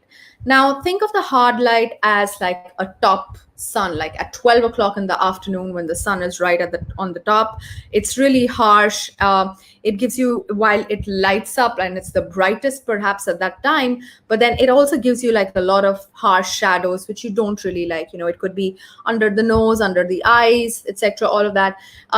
So that is your hard light, but it's essential. And then there is the soft light, which is basically more diffused. And so it's more evened out, across the space that you want to shoot. So these are the two types of lights that we talk about. Next slide, please. Now, on a basic level, when we talk of lighting, when you go to any film school, honestly, this is something that you learn as default when you're talking of lighting. And this is the basic grammar, which we call as the 3-point lighting, which means that if you have like a subject in front of the camera, you have one light, which we call the key light, which will basically like light up the entire space. Think of it like the hard light that I just mentioned. Then you have the fill light, which is the more diffused light. So that is basically going to cut all the shadows. And then you have a backlight, which is going to be right at the top, like at about 45 degrees at the back. And it basically creates like a separation around your hair and around your shoulders and separation from the background, right? So this is how a 3-point lighting really works. If you do not have professional lighting, the idea is to keep this 3-point lighting in mind and then work around with what you already have, right? Okay, next slide, please. All right, so this is basically a quick clip to show you how this 3-point lighting works. You can see that the key light is basically lighting up everything. The fill light is taking away all the shadows, and the hair light or the backlight is basically creating that halo effect and giving you a separation from the background. Great. Next slide, please. Now, if the other way why do you really light, right? You light up a space because you want like a certain exposure level. You want like you want your face to be seen, or whatever subject there is, you want that to be seen clearly. Now, if you do not have lights, or even if you have lights, you have to make sure that you have, even within the camera, there are some exposure settings that you need to look into. So first of all, don't overexpose or underexpose. Now, what does that mean? Which means that if you overexpose, that means there is too much light that is being, which is on the subject. So if you see the image on the top, you can see like it's really like burnt out, right? It's not really nice. It's not natural. Underexposed is, of course, like it's really dark and you can't really see the details in the image. So try and avoid obviously doing that. When you see on your monitor that it is equally exposed, then you know it is absolutely fine. You can use the ISO, the aperture, or the shutter speed to adjust this. The second bit is look at the white balance. What is a white balance? White balance is basically, do the whites look like whites in your display?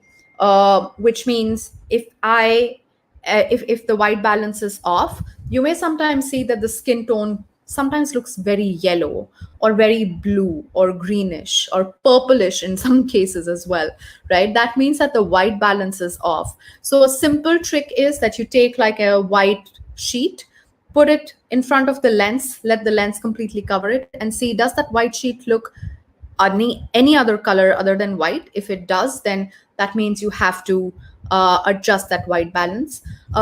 If you're using a mobile phone, there are third-party apps available as well, which can help you adjust the aperture or the ISO or the shutter speed. Next slide, please. So yeah, when we talk of exposure, this is called the exposure triangle, where basically if you adjust any one of the settings between the ISO, the aperture, or the shutter speed, you will have to adjust the others as well till you reach your perfect point, right? Next slide, please. With that, I'm going to get into audio. And next slide. So giving you a very quick overview on what are the different kinds of audio equipment that are available. So you have the directional mics, right? So you have unidirectional mics, omnidirectional mics.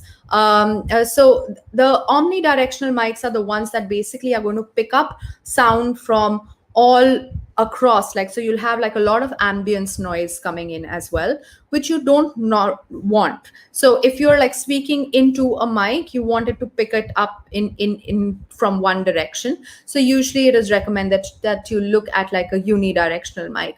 You have some mics that can be plugged into your phones or your cameras directly. There are some which you are battery operated, and so it can be external as well. The only thing is that you'll have to sync that separately, the audio and the video, in the post-production.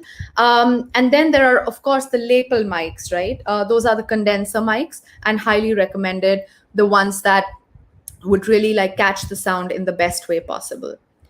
Next one, please. All right. So again, so if you should, like I said, try and use like a unidirectional mic for sure. If you're using, if you're recording over your phone or over your laptop, the sound is not going to be that great. But what you can do if you do not have a perfect mic, just use like a hands-free, plug it into your phone and record the audio separately on an audio recorder. Just make sure that once you press the record on your camera, press the record on your phone on that recording app, and just take a clap. When you take that clap and you take that into the editing system, you will see that the audio will peak. And of course, like on the edit, you can go frame by frame till you know that your hands have joined, and that's your sync point, right? So you will have to kind of do that, but then the audio quality in this case will be far better. Definitely, you don't need to rely on just the mics of your desktops or your phones for that. Next slide, please. All right. So like I said, it's not always just about the expensive equipment. What if you do not have these fancy cameras and you don't have like the lighting equipment, etc.? What can you do? So we'll just like go through a couple of slides on that. First of all, if you have no DSLR, it's absolutely okay. I mentioned before, you have smartphones these days which work really well. Look at like a Google Pixel 3 equivalent. Just go ahead and use that. However, I really want to point out that we're in the age of like selfies, that the selfie camera is not the best that you should be using at all. If you're using a phone, please use the rear camera because it does have a better resolution. Next slide, please. Again, like I said, you need to make sure that, especially with a phone, it's very easy to take like shots that are not stable, but you need to make them stable. So highly recommend that you do invest in a tripod, very easily available. But in case you don't want to do that, there are like very simple DIYs that you can use. So you have those paper clips. You can just use those paper clips and make the phone kind of stick to that and use it.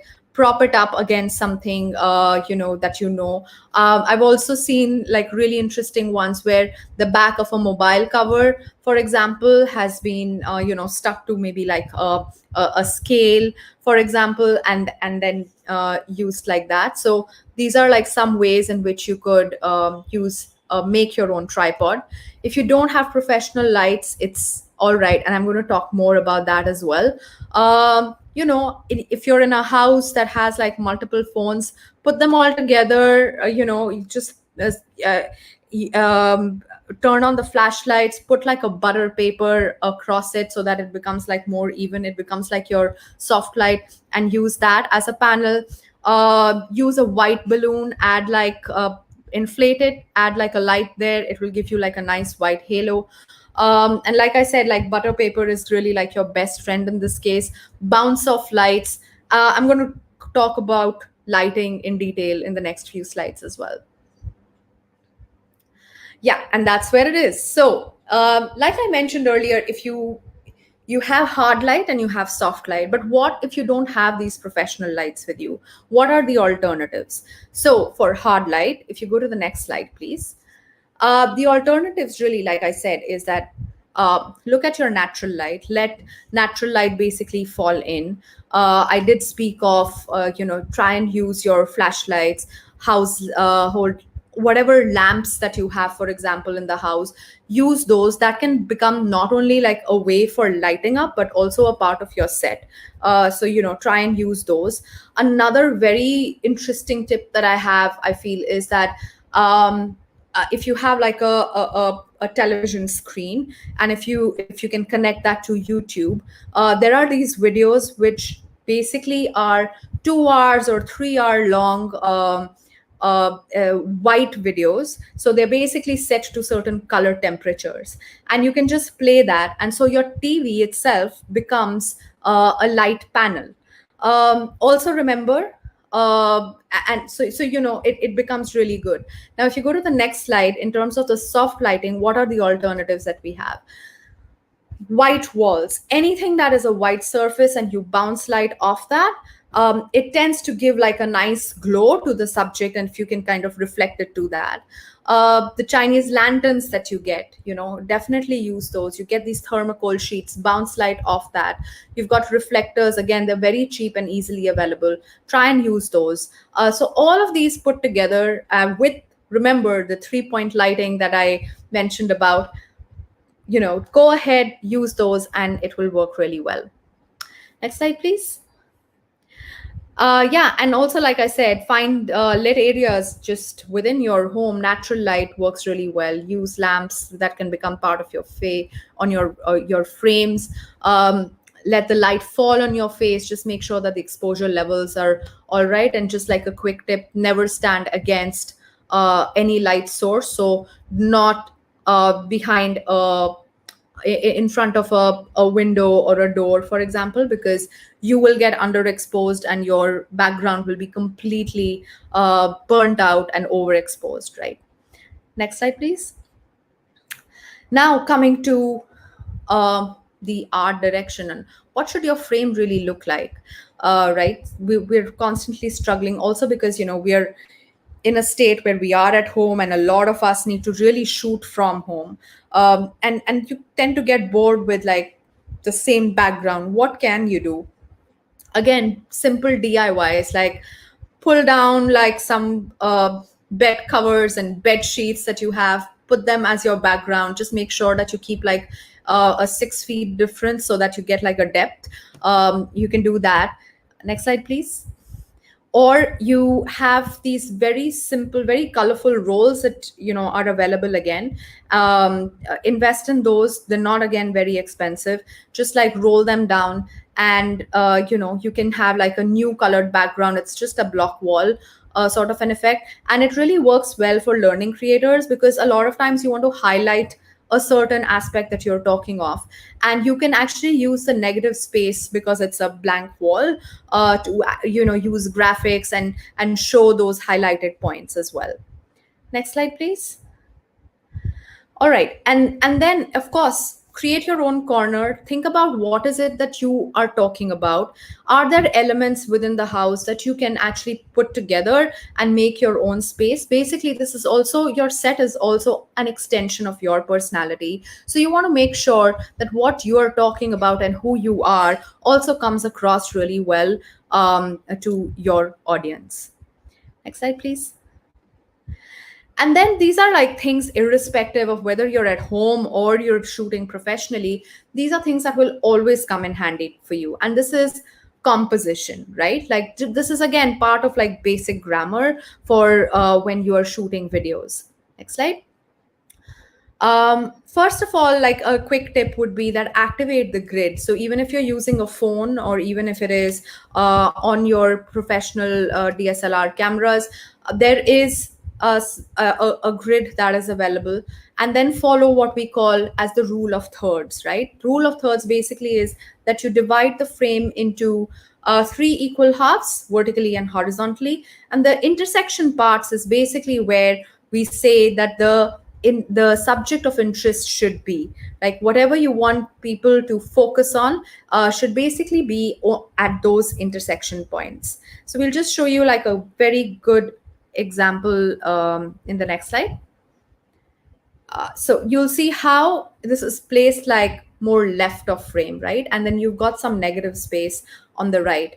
And also like the looking room is more towards the negative space again. So again, like for learning creators, to answer the question on where should if I'm using like a whiteboard, etc., where should I stand? How should I do it? So very quickly, to understand, one, it is about your height and the eye level of the camera. So make sure that you kind of adjust the board according to your height, and then be a little either to the left of frame or towards the right of frame. Center of frame, I mean, personally speaking, I just find it like it's as if I'm going into a newsroom, and that's perhaps not what you want, as a visual. So try and experiment a little and see, and frame yourselves a little left or towards the right. In the next slide, we'll see about the headroom, right? Is it too much, or it shouldn't be too much? It shouldn't be cutting your forehead as well. Next slide, please. And then it is about also creating the depth of field. You remember I mentioned about having like a 6 feet difference between the background and yourself. That would create like a depth of field for sure. What you can also try and do is add some foregrounding. So is there like, you use glass, you could use foliage, flowers, or you have those fairy lights, for example. Put them like really close to the lens. It will have like a nice blurred effect, and it kind of sends again like a separation. So that would be blurred, whereas you are in focus, and it gives like a sense of depth. So you can try some of these tricks as well. Next. And then, yes, most importantly, you're shooting at home these days, right? So just make sure wherever you're shooting, your frame is clean. There could be a mess anywhere outside of your frame. It doesn't matter, but your frame needs to be really clean. Make sure that, there is nothing that is unwanted. Everything, like I said, like your frame is also talking about you and your personality. So make sure you set it up in a way that it speaks about you. Next slide. And then just coming to like some of the formats that you can use. So phones as well have the ability to actually shoot in 4K. Yes, they're very heavy files, and sometimes depending on what softwares you're using can become very difficult to edit because they kind of lag. But when you're shooting, it's really good because see, what is 4K? It is 4 times the resolution of HD, which means that if you have only one camera and you have like a long shot, from that long shot itself, you can actually you go into like a mid shot, and from one camera you have 2 shots as well. Next slide. And orientation. So mostly like learning videos are long format, so I would suggest that you keep it more landscape. And go ahead with that. Of course, if your idea is to do something horizontal, please go ahead and do that. But for a long format, we would suggest that you keep it more horizontal. Next slide. And yes, frame rate is something that you need to think of. You have the option of 24, 25, 30, 60 frames per second. YouTube supports right up to 60 FPS. So make use of that. Why not have like a 60 FPS? So make sure you dive into that as well. Next, please. And very quickly on editing, let's go to the next slide, please. I'm just going to tell you like some of the do's and don'ts that are very important from a learning creator perspective. We tend to talk a lot into the camera, right? And we've spoken for say about 30 minutes, but now we have to chop it off right in the middle. Now what happens is that when you're joining those 2 clips, there is an abrupt cut. Doesn't look very professional, I know, like unless like that's a style, unless you're cutting like a montage, etc. It's great, but try and avoid those jump cuts. And how you can do that is, again, remember, like I spoke of different shot sizes. So if it's a long shot, from a long shot you can go to a mid shot, mid to a close up, and keep interchanging between that. Shoot a lot of candid stuff. What are you talking about? So if there is something, if you're a math teacher, for example, and you're trying to solve a sum, can you go into the close up of that? Why don't you take like some candid shots of solving a sum on in a diary, for example, right? And use those shots as intersections so that people don't even get to know that there was a cut right there. Next slide, please. Similarly with audio, just the way I said with video, you don't want any abrupt cuts in the audio. Make sure that when you're putting that slit, that cut in the audio, you have completed the sentence, the word is complete, there is a pause, and then you've cut it. If you're adding music, make sure that the levels are okay. The music level shouldn't be higher than your audio level. So just some of those tips that you should doing that. Next one. And yeah, just a couple of other ideas in terms of edits that you can think of. Think of time lapses when you're doing like montages.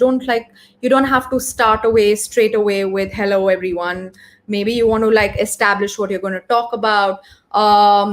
Think of slow motions. For example, if you're an art related creator, you want to let someone focus on what is being how to really do something. You could do slow motion, look at jump cuts, look at transitions, effects, and definitely like graphic packaging, right? We did hear about how you need to create a brand for yourself. So graphic packaging can actually help really well in establishing what the look and feel of your channel is and what the look and feel of all your videos is. So that would definitely be something that we do. Next. And then most importantly is your personality, right? So if you go to the next slide, it is really about you. I did hear that some of you are not very confident about like coming in front of the camera, but I would really suggest that give it that shot. I know it's all right if you don't, but then give yourself that chance, be confident about it. Look into the lens, especially when we are shooting on the phone, you have a monitor in front of you, for example, you tend to keep looking at yourself, right? And you kind of forget that you forget that you have to look into the lens. So make sure that you do that. And then most importantly, be presentable, be well groomed. Everybody likes to see like well groomed people. And yeah, so just give it your best and bring your swag in, right? So that's pretty much it. And that actually brings me to the questions. Thank you, Shanu, for that wonderful presentation. So funny. While you were doing the presentation, I was also checking my own lighting. Is it okay? Will Shanu approve of my lighting setup for today? My camera isn't working correctly. Is my audio okay? I had to think about all of those things. And I'm sure some of our audiences here are also thinking about those things. But I love that you really talked about how it is important to have great technicalities, great equipment in using and creating your content, but it's so important also to have content that you're proud of, right? That you and even use materials and tech that you already have probably lying around the house. Absolutely. I think how we've been talking about, don't limit yourself like when you want to start a YouTube channel. Similarly, don't limit yourself just because you feel, oh, but I do not have the right equipment, I don't have the right camera. I mean, those are secondary. You need to really get started and get moving. And we're in the age where we literally take our mobiles out of our pockets and we start shooting wherever we are for social media. This is like a part of it. It's a part of our DNA and personality now.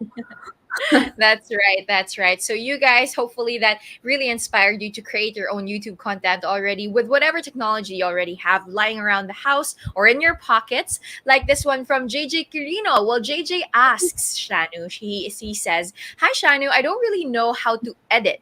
What's your opinion on continuous videos with no cuts or transitions?"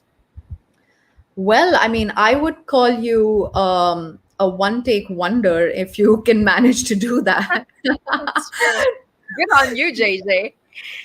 I know, that would be incredible. I would love to see how you do that. But of course you can do continuous videos. I think it's an interesting format. Maybe that becomes like your style as well, right? You definitely do that. But I do feel that imagine like a video just starting with like a talking head and then finishing with the talking head. I just feel that it does need like a little bit of peppering and a little bit of spicing up. So do consider like adding a bit of packaging maybe right in the beginning. Maybe you have like your channel logo that you want to animate and use there, have like your name Aston, have like a topic of the day, full screen sort of a thing, and then end it with the logo as well. So really like basic simple things that you need to invest in only like once, right? So do that, and yeah, it's all right if that's like a style that you want to, you know, use as a part of your branding. Yeah, thanks for that, Shannon. Also, I guess going back to what Joy also mentioned earlier, right? It depends on what you can actually do consistently. Like, what's a sustainable way for you to create content? So that's one thing that we could remember. More questions here from our audience, this time around from Frederick Joseph, who says, for beginners, Shanu, between point and shoot, DSLR, and digital cinema cameras, wow, what would you say would be the most ideal option considering quality, functionality, and price? It's I don't think there's a straight answer to this one. I mean, you can definitely take out the digital cinema cameras for, I don't think like you need to get into that at all right now. That was more like an FYI. I think it is between like point and shoot and DSLR. If you're a beginner on YouTube and you really want to like test waters, then go ahead with a point and shoot. And when you feel that you are and your channel is at a level where you want to better your production quality, definitely invest in a DSLR because it does come at a cost. And so you want to, just make sure that you're investing in the right place for the right reason. That's right. And you know what? If I can just add, Shanu, if you don't mind, I have watched hundreds of YouTube videos before updating my own gear. Like, you have to see what other YouTubers are saying, because I have actually repurposed and reused some of the tech that I have just by looking at these YouTube videos that says, oh, you can buy this little thing that makes your video better, right? Or this little thing that makes your audio better. So instead of like going into this one size big purchase, you actually think about being creative with the gear that you already have, right? Exactly. I mean, that's a really good point, actually. I mean, like I said, even during the presentation, it's really not important to have like an expensive gear and equipment. It's all right to really like start small, and there are lots of DIYs that are available on YouTube. See what other creators are doing, collaborate with them, and you'll definitely like see a lot of like knowledge exchange just between all of you. So yeah, go ahead. I mean, don't stop yourself, irrespective. Of course, DSLR is great, but you don't have to. If you're a beginner, you don't have to start with that. Awesome. Thank you for that. All right. Another question here from Jing Garcia, who says, how can we liven up videos that tackle boring, quote unquote, topics? Any tips?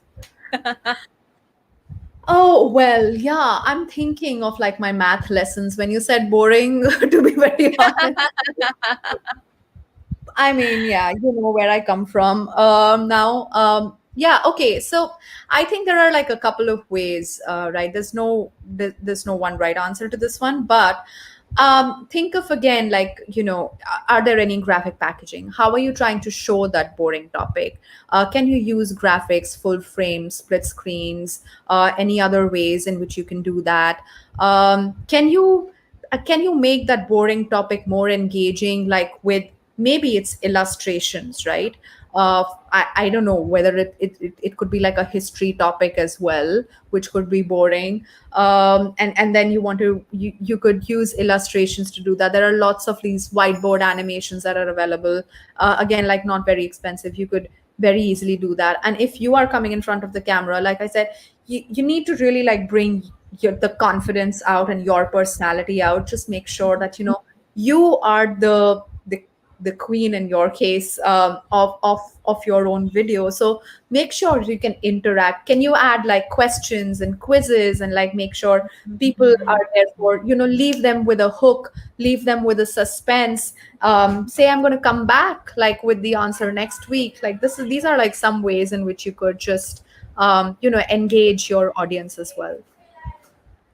I love that, Shan. What a great idea to actually maximize the feature of YouTube that allows your audience to interact with you, right? So if you can actually ask your audience what they think about this particular topic, or if they have this particular question, and then direct them to the next video, right? These quote-unquote boring topics could be very engaging and interactive for your subscribers. Thank you for that, Shanu. And thank you, Jane, for that question. Shanu, we loved your presentation. I absolutely loved it as well, as somebody who is always looking out to make my production better for my YouTube and even for my hosting events. But here's a question, actually a comment from Jan Gianan, who says, as a teacher, I have long awaited this type of training. Wow. Great equip us in the better normal in online classes. Thanks for this, Google, and excellent hosting, Miss Joyce Bling. Thank you for that. Yay, Shanu, Joyce. wow. Great. Shanu, Awesome. we've been getting so many comments here of educators, of teachers even, who've been wanting to hear this kind of talk because they've been wanting to create their own YouTube channel. They don't know how to do that. And finally, before I let you go, do you have last tips maybe for anyone who's watching this right now from the technical perspective on how they can confidently start their own YouTube channel? Yeah, I think I actually covered a lot of it in terms of my tips. I just feel that there needs to be no hang-ups in getting started. Just go out there, do your stuff, be confident, believe in yourself that you have it to put yourself out there on a platform like this. And yeah, the sky is really the limit. So just go ahead and do your stuff.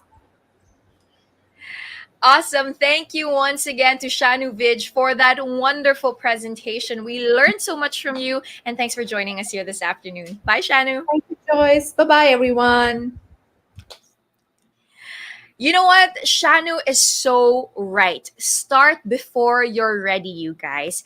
Just have confidence in who you are. Have confidence in the content that you're about to make. And really, as important as the technicalities are, do with whatever you already have lying around the house. If I may just share also, when I started YouTube, I just started recording on my laptop and also on my phone. It wasn't the best of qualities, but it just gave me that confidence that, hey, I'm finally here on YouTube. What can I do to improve next? So wonderful presentation from Shanu there. And I hope you guys really like that. I'm sure you did. Thank you for all of your awesome comments here. I'm seeing them in our comment section.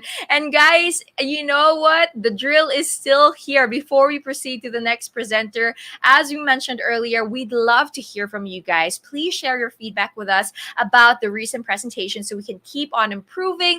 Again, the directions are on your screens. Go on ahead and take your smartphones, open your camera, select Google Lens, feature and point to the QR code that you already see. If you're using iPhone, just point the camera and click the link that appears and fill in the feedback form.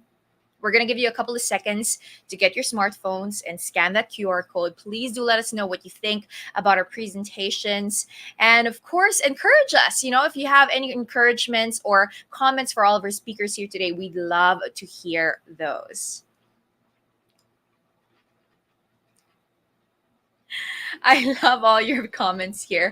Kakaingo.tv says on YouTube, I'm learning a lot. I'm pretty sure these things discussed on production motivates me to make my YouTube channel contents more presentable, interesting, and discoverable. Wow, salute. EdTech and Beyond says, my channel is what JJ is talking about. My videos are less than 5 minutes. O, diba? Ang dami natin mga comments here. We have Marife who's still watching from Apayao Province. Yes, to everyone who's still watching us, who joined us from the very beginning of our event here today, our Creator Day education, to right now. Thank you very much for sticking around and staying with us. You'd think already that we're already locked and loaded by now with everything that we've learned so far. But believe it or not, you guys, there's still a lot of tips and tricks for us to unlock. And here to teach us what we need to know to build sustainable, entertaining, and effective release schedule is Google Philippines Strategic Partner Manager, Creator, and Artist Development, Enrique Cuunheng. Hi, Enrique. Hi, everyone. Hi, Joyce. How are you? Good. Very excited for your presentation here because I feel like we have to really figure out when's the best time to post our content. So, are you ready? I'm ready. I hope you all are. Awesome. The floor is yours, Enrique. Thank you so much and great job. I just want to give a quick shout out to all of the creators, all of the teachers, and everybody else that's tuning in today. Thank you so much for giving us your time. We hope you've learned. We hope it's been well worth it. And I have some best practices to share with you today. So we're going to be talking all about how to program your content on YouTube. Jolly took us through some YouTube 101 basics. Joy took us through some learning specific tips. Shanu told us how to produce great content. And now we're going to talk about how we can wrap it all together into your overall YouTube programming content strategy. Specifically, we're going to cover the basic skills necessary to start a channel analysis, the process for reviewing your overall channel strategy, tips and tricks for creating new programming ideas, and how to review and optimize your creation flow. All right, so these are the first steps for knowing how to analyze your own channel. I always tell my creators that I work with that YouTube is a mix between art and science. So the art part of YouTube is, of course, the content creation, the production, and everything that Shanu just took us through. The scientific part of YouTube is the data and the analytics. And I definitely think that our improved version of our analytics in your YouTube studio should be your absolute best friend. Analytics is there to help you understand and tell the story of your channel. And I personally think that, number one, the best way for you to become familiar with analytics is just to go in and use it. Take a look at your stats on a weekly basis, on a monthly basis, and try to find out some useful pieces of information that can help you move forward with your content strategy. One quick tip is that when you first get started on YouTube, as you go into your YouTube Studio dashboard, even from the very beginning, there will be some tips there for you. There will be some videos there for you, and I suggest you check them all out.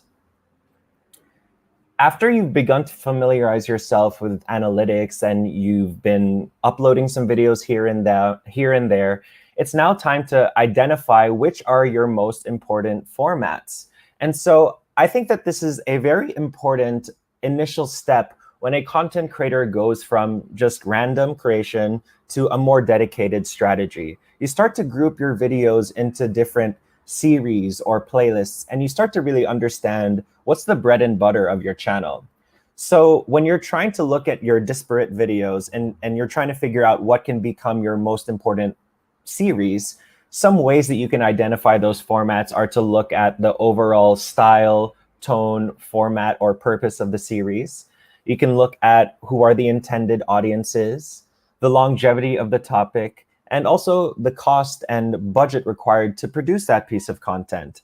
And if certain videos fall into any one of these considerations, they could be grouped together and turned into a more recurring series on your channel. All right, so once you started familiarizing yourself with your analytics and you have developed a couple playlists or a couple series, it's now to start actually reviewing your channel strategy and understanding what's working and what can be improved. So one major tip that I also give to all of my creators when I work with them is that when it comes to looking at your analytics, you should always be prioritizing the long-term big picture over the short-term fluctuations. Let's just be real. On YouTube, there's going to be ups and downs, but we want you to be in it for the long haul. This is a marathon, not a sprint. And I think when you're able to prioritize that long-term big picture, it allows you to better navigate those ups and downs. And so the first thing that I want you to do when you go into your analytics is to zoom out for perspective and look at the overall performance of your channel. In order to do that, go into analytics, select a wide date range. I personally think the first date range that you can look at is lifetime data. That's just all the data ever since you first opened your account. Then you can go into smaller and smaller date ranges, but start wide at first. When you start wide, you can actually see the full picture of how your channel's been performing as it relates to any stat that you choose. Let's just say watch time, for example. And when you're looking at the overall channel watch time, you can start to identify outliers or one-off hits, or even moments during the calendar year where you typically get more watch time. As you're doing this, this will also help you consider new ways to better retain those viewers. One specific call out that I have about analytics, a new improvement that we've made is you can actually go in and see how many of your viewers are returning viewers or new viewers. And I think that's a very important consideration as well when you're thinking about how best to connect with them. So the first step, as mentioned, is to really zoom out and see how your channel's doing. Then you can dive a little deeper and start analyzing high-level format performance. So one really helpful way that you can do this is to actually create your own analytics groups in your own Analytics Studio dashboard. So for example, if you have 3 playlists for the 3 main types of series that you want to try prioritizing, then you can create analytics groups for them and actually compare and contrast their performance. So as you're analyzing that high-level format performance, ask yourself, has there been an increase or decrease in any of the groups? Are any of the groups over or underperforming? And what are the averages for each video or episode? And again, as I mentioned earlier, it's all about that long-term perspective. So don't be too quick to rush to conclusions when you're analyzing the averages, the overs or unders, or the standard performances of each of these different types of series.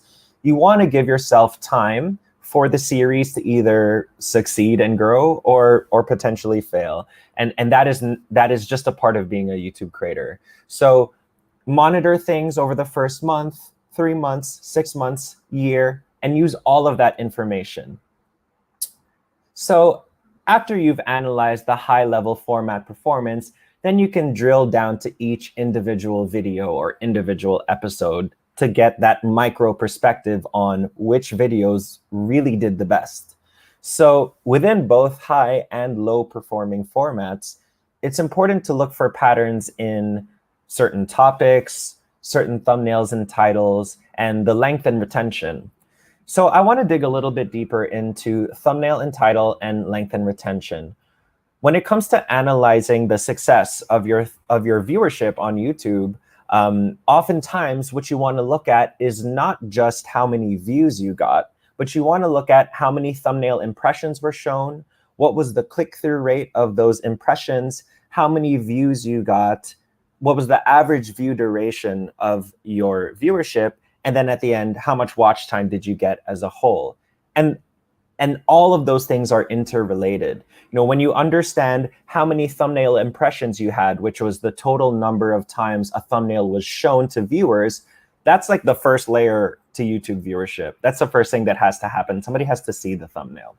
Then that next step of understanding your thumbnail click-through rate can help you better understand which thumbnails were most appealing that led to the highest number of clicks. So after the viewer clicks it, that counts as a view, but not all views are created equal. That's where the audience retention and overall watch time comes in. You want to look at how much time are people actually spending on my individual episodes or videos. And when you put all of that together, that's how you'll be able to understand which individual episodes were best, which playlists or series are performing best, and for the long run, what should I be prioritizing and what are the areas that I need to improve upon.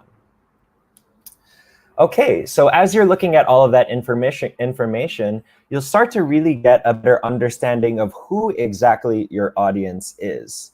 Now, the good thing about YouTube Analytics is that it really gives you a macro perspective of who your audience is, because you can look at information such as how old they tend to be, where they're from, whether they're male or female, how long they watch, and all of this information lets you understand from that macro perspective, like, who is my audience? But you also want to combine that macro perspective with the micro perspective, which means in this case, trying to really understand what a typical viewer looks like and talks like and feels like and what matters to them. And you can understand that information by looking in the comments, interacting with your viewers on your community, and just being active. Now, the good thing is, as a YouTube creator, you have both your channel and your videos as well as your analytics to really get that full picture for who your audience is. And so the reason why I think it's really important for you to understand that full picture and to understand how much watch time is coming from subscribers versus non-subscribers, and also to look at the audience interest cards, is because at the end of the day, the algorithm follows the audience. I want to say that again. The algorithm follows the audience. And so what that really means for you as a creator is that the best way for you to use the algorithm to its fullest potential is to really understand what your audience wants to see, find your areas of interest that match your audience's passions, and then create content that sits right in that intersection. All right, now you can also start reviewing your release schedule via your analytics. You can take a step back, take a look at how many videos you published in a longer time period, and just reflect on how frequently you uploaded, how consistently you uploaded, and what your overall content volume was.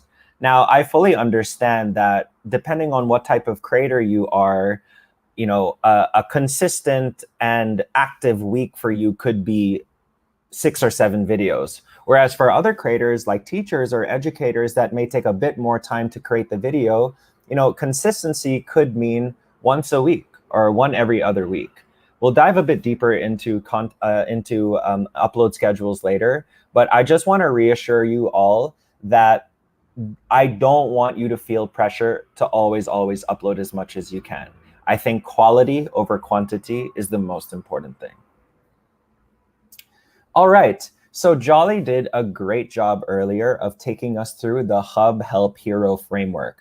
I'm not gonna rehash every single thing about Hub, Help, and Hero, but what I will say to you is that this is a great framework to help you both plan a future slate of content and also review your past content to see whether or not you had a solid enough mix of all three.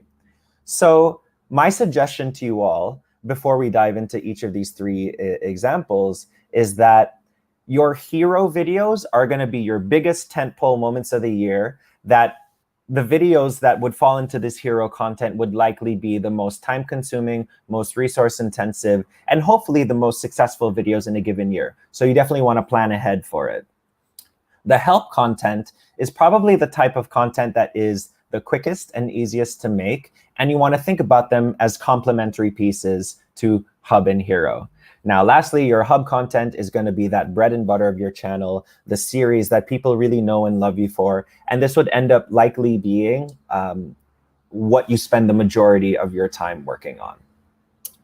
So again, as mentioned, that hero content is something that you definitely want to think far in advance about. And as teachers, you definitely have very clearly defined tentpole moments in a calendar year that you can leverage. I think the first one that comes to mind and the biggest one is back to school season. Another example would be exam season. And you as a teacher, you know that your students and your viewers are going to be searching more during those times. So you want to think ahead of time and put your content already up on YouTube so that when those tentpole moments arise, you're already there for them. You're already there to support the students with the content that they need. All right, for help content, ideally, these would be videos about very specific instances or topics with very targeted approaches, topics, or pieces of content. Ideally, these things won't be too infrequent, but also not rare.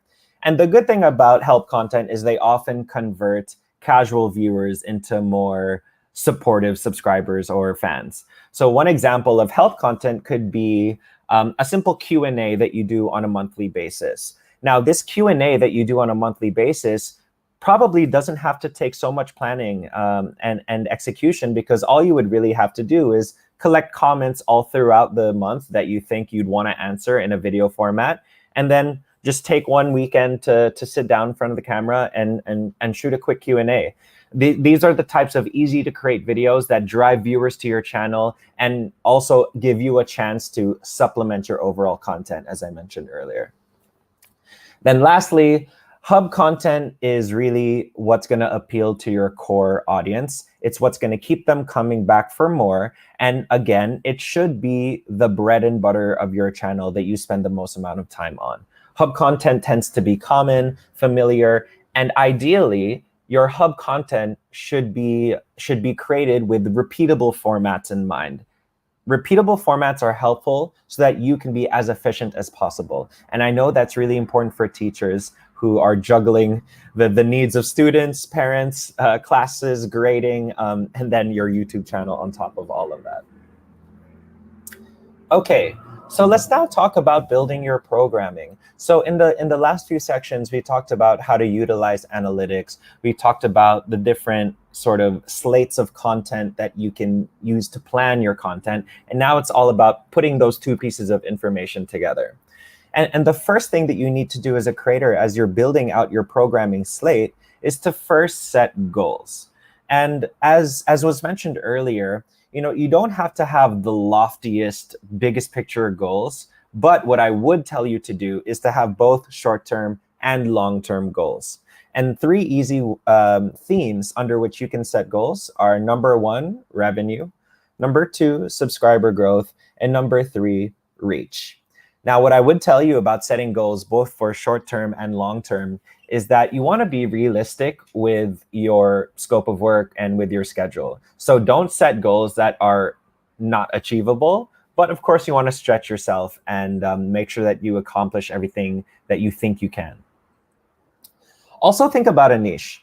I've worked with a lot of creators, some of whom are, the typical travel vlogger or beauty creator. Others of whom have had super unique niche channels. And I think both of them have their benefits. But just giving you my personal opinion, I actually believe that niche channels tend to have stronger communities. And so never underestimate the power and the staying power and the loyalty of fans within a niche channel or genre. Consider collaborations. So I love collaborations on YouTube, and I oftentimes think that collaborations are a great way for you as a content creator to dip your toes into the water and see what you might be willing to try out again down the line, and to see whether or not something you've been eyeing could become a more sustainable piece of your own content strategy. But nonetheless, that withstanding, I think collaborations are great when the interests of creator A and the interests of creator B match, and when their audiences also have mutual interests. I also think that it's great when you have complementary strengths and weaknesses between the two creators. But most importantly, collaborations work best when there's a real natural chemistry and rapport, which you can see on camera. So choose your collaborations wisely, try to think beyond a one-off, and also have fun with it. At the end of the day, even if the collaboration doesn't go viral, it's a learning experience in and of itself, and that should be enjoyable because we're all here to learn. Take note of search traffic. So you can never underestimate the fact that YouTube is a search engine. And this is especially true for learning content. Students go to YouTube, they search for a specific topic or question, and they click on the results that they think are going to give them that answer. So as a content creator, 2 ways that you can basically maximize the search potential of your content is to do internal keyword research and external keyword research. I define internal keyword research as looking into your own YouTube search traffic to see what search terms people are most often using to find you. And when you know what search terms those are, you can cater your content to those search terms. You can include those search terms into your metadata when relevant, and it's also a way for you to understand the audience. External keyword research is when you look at the bigger picture for what's popular and what's being searched for in a given country or region. And Google Trends is an awesome public tool that helps you analyze and compare the popularity of various search terms in a given country or region and in a given time frame and on various Google products and platforms. Also, you always want to make sure that your channel is interactive and fun. And the easiest way for you to do that is to always ask your audience for their input. The typical way to ask the audience is just in the video. Another thing that you can do is be active in the comments. But my favorite thing to do in terms of getting the audience to interact and engage and provide suggestions are to use poll questions on the community tab. These poll questions on the community tab are a super easy way to activate your subscriber base while also getting super valuable feedback and information from them. In addition to the community tab, you can also post YouTube stories, encouraging people to provide suggestions. And as mentioned earlier, be super active asking people for their feedback while you're in the video itself. One quick note on live streaming. I personally think that live streaming is one of the easiest ways for you as a content creator to create content on YouTube without having to go through all the trouble that editing could potentially bring. I think one specific use case for live streaming is that if you're really pressed for time and you don't think you can commit to editing 5 hours worth of a video on this weekend, maybe you live stream the lesson and upload that live stream as VOD afterwards. That's one really easy way for you to just make the whole content creation piece more efficient as a whole. Now, I totally understand as well that live streaming can be a bit nerve-wracking. That's totally understandable. So I suggest practicing. I suggest having a very clear plan for what you want to discuss during the live stream. And I also suggest that you check out the various Help Center articles that really help you understand how to maximize the various features within the live control room. Okay, so let's talk about now how to put it all together and build that programming slate. So once you've taken a step back and you familiarize yourself with your analytics, you've taken a look at how your channel has been progressing, you know what formats are doing better, you know what videos are really outliers, you can then put all of that information together, review that information under the umbrella of your overall schedule and bandwidth. And from there, start planning ahead using your Hero Hub Help plan. I think having a plan is something that teachers come prepared with all the time, every day in class. And it's something that you want to translate over to your YouTube channel as well. Okay, so a quick note on pivots, new channels, and taking a break. So should you pivot? I personally think that pivoting on YouTube is a big decision, but B, for a lot of creators, it's something that's naturally going to happen. Going back to the idea of niche versus super general, I think that the more niche your content, perhaps the less likely it is that there's going to be a really significant pivot over time. However, if you are a teen vlogger and you're growing up with your audience, you're naturally going to be pivoting your content because teens' interests change overnight, it seems, these days, especially with how much content they can watch on YouTube. But when it comes to pivoting, before you commit to really shifting your content, you want to first understand what the overall audience behavior is and whether or not that is a reason why you want to shift. Review your Google Trends. Check in with yourself to see if you're really passionate about topic A or topic B. And also look at the long-term signs. So if you see that your channel has been decreasing in all of its stats for a long period of time, like over a year, then that might be a really significant consideration that tells you it might be time to pivot. But above all else, no matter what you do on YouTube, you always have to be true and authentic to yourself. So wherever or however you pivot, if you pivot, make sure you really believe in it. Ask big questions, communicate and iterate, and commit for the long term. These are 3 other really important things to remember about pivots. As you've built up an audience on YouTube, there will be a subsect of your audience that really loves you for your existing content and wants more and more and more of it. For those people, it's especially important to communicate the changes, encourage them to still provide their feedback, and let them know that you really thank them and care for their viewership and for their support. But at the end of the day, when you are making a pivot, it's usually going to be a long-term plan. So adjust accordingly and think long-term whenever you do these pivots. Another question I get a lot from channels is, from creators is, what about a second channel? So I personally think that if you are an up and coming creator and you're still building your audience base and you're still building your brand on YouTube, you should really only start a second channel if the content on that second channel is really completely different. So for example, if you're a teacher and you want to start a second channel, maybe if you're trying to make as different a channel as like a gaming channel, for example, yeah, that can be separated into two separate entities. But if the second channel or the content that you're thinking could live on that second channel could actually just be inputted into a playlist on your existing channel, I think that's more helpful actually, especially when you're earlier on in your journey. But nonetheless, second channels can be great. It can give you a new avenue to express yourself in different ways. It's also a great place to experiment with new topics and formats, and it's a great place for you to gain new audiences.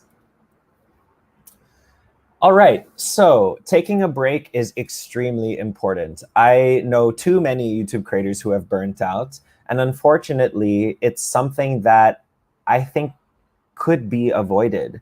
So we know that being a YouTube creator is very exciting, but creating videos can take a ton of time.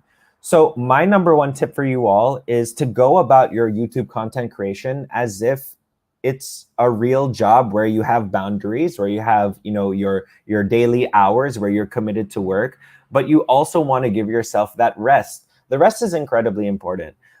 You can't be your best self on screen if you don't get enough rest. And you want to pay attention to the signals that maybe are letting you know that you're burning out or feeling demotivated. I always tell YouTube creators that there's no shame in taking a break. And also, please know that when you do take a break from uploading videos on YouTube, the algorithm doesn't punish you.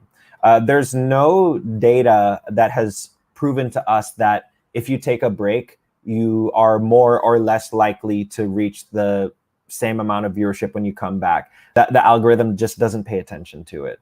So if you want to take a break, please do take a break. Be considerate of yourself and your health. But just communicate those expectations. So as you're taking that break, think about what is the right timing for that break. Try to plan in advance and consider off-season content.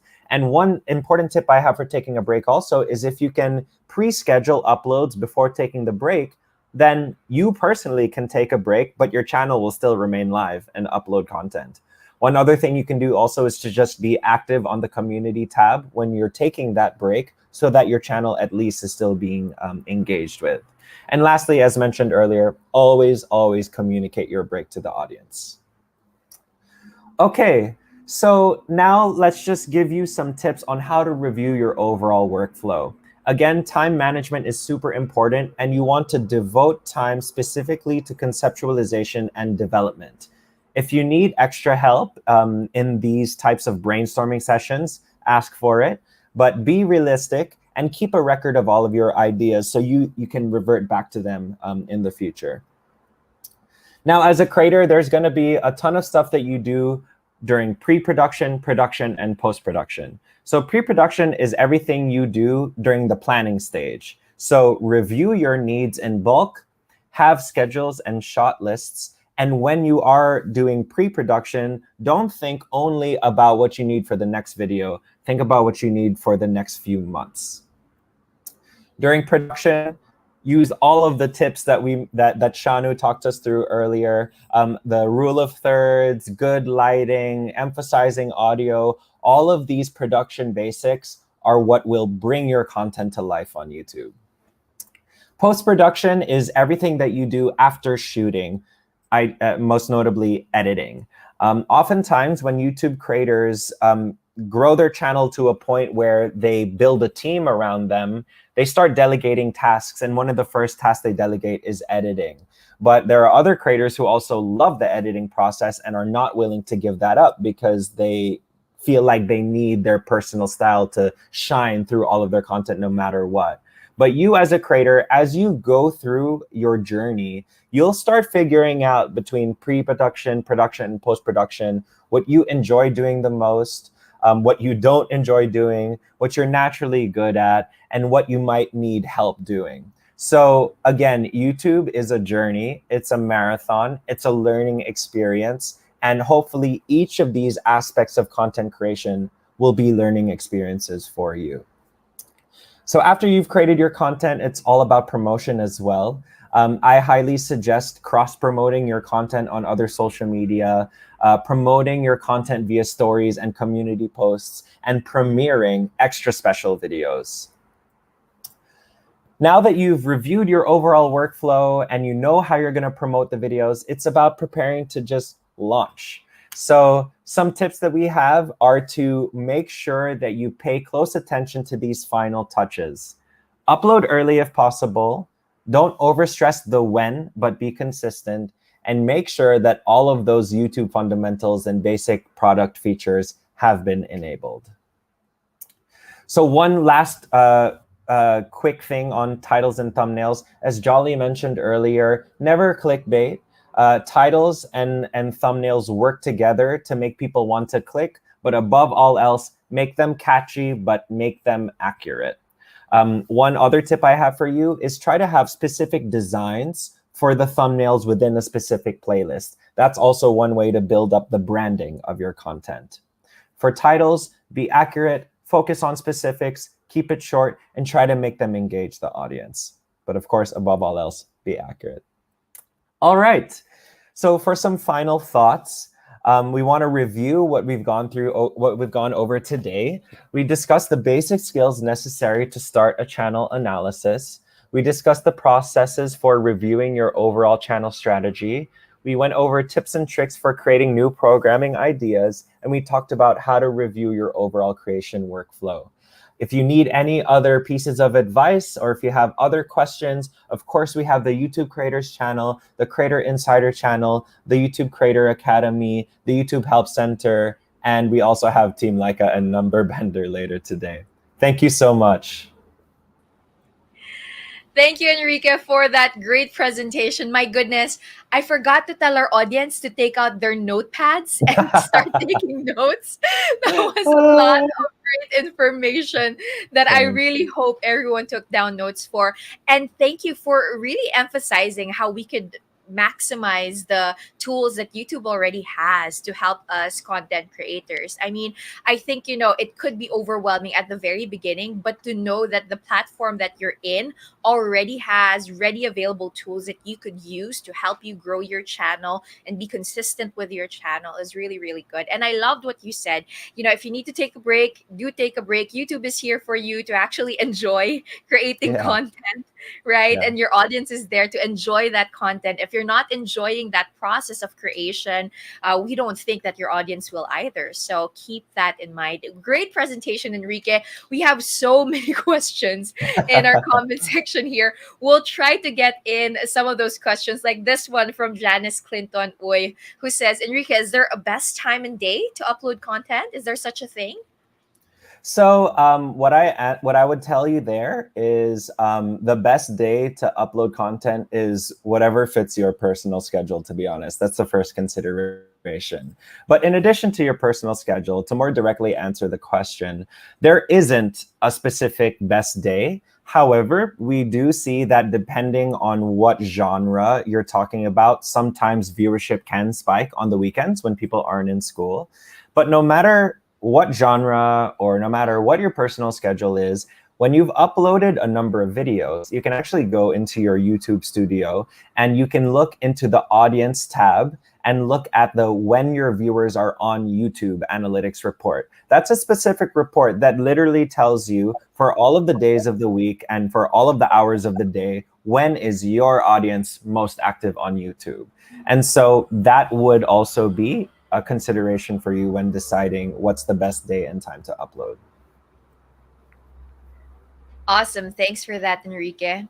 More question here from Glenn Venice, who says, hi, having quality content is already a given factor to boost your subscriber count. In what other ways can we expedite the growth of our channels? Hi, Glenn. Thank you so much for the question. What I would say there is, yes, quality over quantity is the first and most important thing you want to focus on. But let's say you've been doing this YouTube thing for a year, you already know more or less what your style is, and you already have like a solid workflow. Then it's about taking the next step and really utilizing all of the various products and features at your disposal. So think back to all of the tools that Jolly mentioned in the YouTube 101 deck. Think about how you can increase the overall interactivity of your videos. Think about how you can use your YouTube community tab as if it's one of your social media networks. And also, make your channel inviting and fun. You know, learning should be fun. And on YouTube, you want to really embrace that and build a community. So if you do all of those things, you'll give yourself the best chance of succeeding and growing your subscribers. Great answer, Enrique. Thank you for that wonderful question, Glenn. And now we have another question here from Noel Francisco, who asks, is YouTube Analytics available for access even if you just started your channel? If not, what can we use to study our channel? Yeah, so the analytics is there for you when you start. Even if you have 0 subscribers, the analytics is there for you. It's your first friend on YouTube. You can go into your analytics and basically, especially during the beginning of your journey on YouTube, the YouTube Analytics does a great job of proactively giving you lessons and tips based on what it sees. So for example, if your viewership has increased recently, it might have a call out in your homepage that says, oh, this video is performing better than your usual. Here's an accompanying Creator Academy lesson to help you leverage what you did well last week in your future content. And it's little things like that that prove and demonstrate how YouTube is really supporting the creators and how we really want to make sure that you have the tools and the know-how to take your channel to the next level. So absolutely, it's there. Go into your analytics, just click and play around with things. You know, if you click a button, it's not going to destroy your YouTube channel and take it down. Just click and see what type of fun information you can find. Awesome. Thank you for that question, Noel. And thank you to everyone who's been sending in their amazing comments here from your presentation. Enrique, Jean says, really awesome and detailed tips, Enrique. Thank you so much. Thank you. Thank you for tuning in, everyone. Marwan also says, very interesting topic. Thanks for the opportunity to be part of this milestone. James Lee says, hello po, Sir Enrique. Thank you so much for this very informative topic shared to us. I learned a lot on how to improve my YouTube channel and what analytics is all about. That's right. You know, I think for some of us here, if you're just new to YouTube, you're probably, when you look at the word analytics, you're like, what? YouTube analytics? But in reality, it's your friend. It's there for you to help you grow your channel. It's there for you to be more comfortable in your YouTube channel. And Enrique, I know that we've actually run out of time. That was our last question. But before I let you go, I wanted to ask you, you gave us so many great tips here today. But if there's one thing that content creators now or edu creators could take away from your presentation in really maximizing their programming for YouTube, what would it be?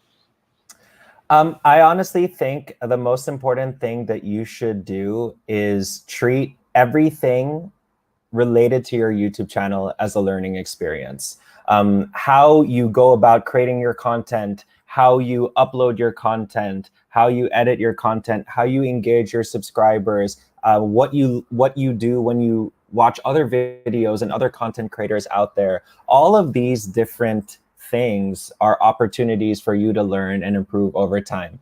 And the good thing is, like on YouTube, your journey is truly and uniquely your own. So don't feel rushed by other people. Don't try to put undue pressure on yourself. Just treat everything as a learning experience and do your best to improve over time.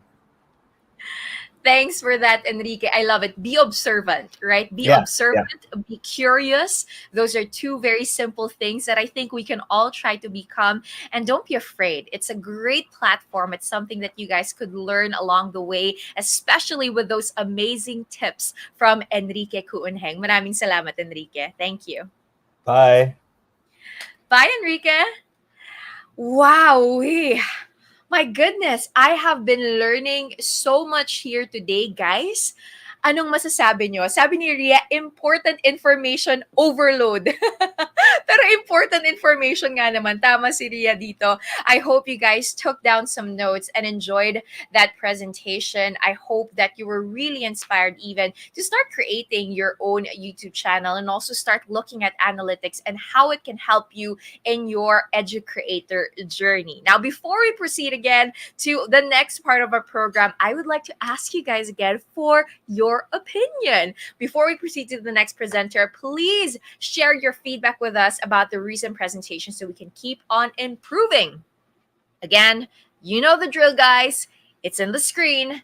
You can see the steps. Take your smartphone and open your camera. Select Google Lens feature and point to the QR code. Or if you're using an iPhone, just point the camera and click the link that appears and fill in the blank and fill in the feedback form. We'd love to hear from you guys. Yeah, thank you so much. There, Jean says really awesome and detailed tips. A lot of people here giving out their awesome comments and their messages to our amazing speakers this afternoon. And guess what? We're not yet done. Of course, this afternoon wouldn't be complete without hearing from successful and inspiring educators themselves. I'm so happy to be joined by no other than Team Laika and Number Bender. Hi, guys! Hello, everyone. Good morning. Good afternoon. Hi, everyone. Hi, Coach. Hi, Number Bender. Hello, Peter. Hello, nice meeting you finally. Yes, I know. Nice to meet you finally. How are you guys this afternoon? I'm doing great. Taking notes. Yeah. I'm good. Okay naman. I'm here in California right now at mag-alas 3 na madaling araw, but I'm here for all of you guys, and thank you for having me over and giving me this opportunity to share my experience as an educator and also an educator at the same time para sa mga nanonood sa atin ngayong umagang ito or hapong ito. And can I just say, Joyce, special day ngayon kasi baka makahabol pa kayo ng birthday greeting kay Dr. Esperanza. So happy birthday, Kuya Peter. Salamat, Coach Laika. Tignan nga natin, mag-greet naman kayo kay Peter here celebrating his birthday. And thank you for celebrating it with me here sa Lungaco, sa Barstow. So tama naman pala yung good morning mo kasi alas 3 ng umaga dyan. So yes. Tama yung good morning mo. How about you, Coach? How are you? I'm doing great, taking down a lot of notes din from yung previous presentations. I think one thing na i-echo din ng comment section, I believe, dahil mga teachers din sila, is that teachers or learners who don't stop. Kaya I'm learning a lot, taking down a lot of notes, and excited din sa mga i-share pa ni Kuya Peter din. Awesome. And guys, I'm sure all of our viewers here are excited to hear about your educator journey. But let's start with Laika. Actually, let's start with both of you first. How has YouTube played a role to help people regarding online learning during this challenging time? I'm sure as educators, you've seen how YouTube has assisted and changed the way that we consume content and learned online. So how do you think that affected everybody? I'll start, let me just say that when I started creating content, it was really focused on specific exams, national level exams, like civil service exam, UPCAT, LAE, things like that. And you could see my analytics echo that information kasi there will be spikes kapag malapit na yung exams. Last year, because of the pandemic, I was expecting, walang mag-aaral masyado kasi walang exams. But then when it was announced that there will be online learning, nagkaroon ng shift. So what Enrique was talking about, the pivot, nangyari din sa amin last year.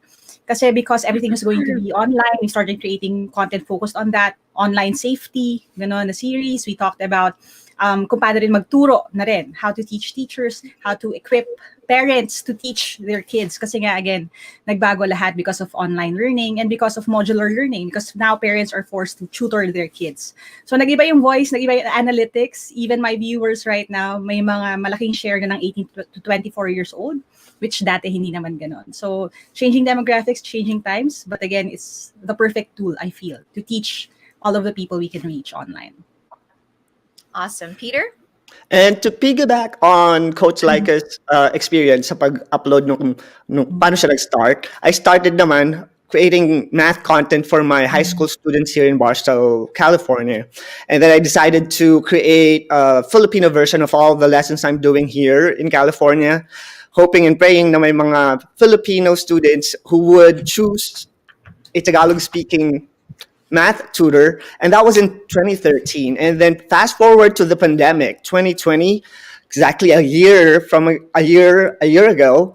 So it saved my classroom dito sa California because yung libraries of content that I created since 2013, I basically just used it and helped my students to migrate from traditional learning to online learning. And since the library is already there from basic algebra all the way to college level calculus. So what I did was I took that opportunity to help naman teachers and educators kung paano gumawa naman ng content nila. So yun yung ginagawa ko during this time na lahat tayo nasa bahay lang, nag-aaral, and distance learning is basically what we have now. And hopefully throughout this show, ma-share ko naman sa inyo yung experience ko kung ano yung ginamit ko, ginawa ko at nangyari dun sa mga contents na ginagawa ko para sa mga students ko dito sa California, and also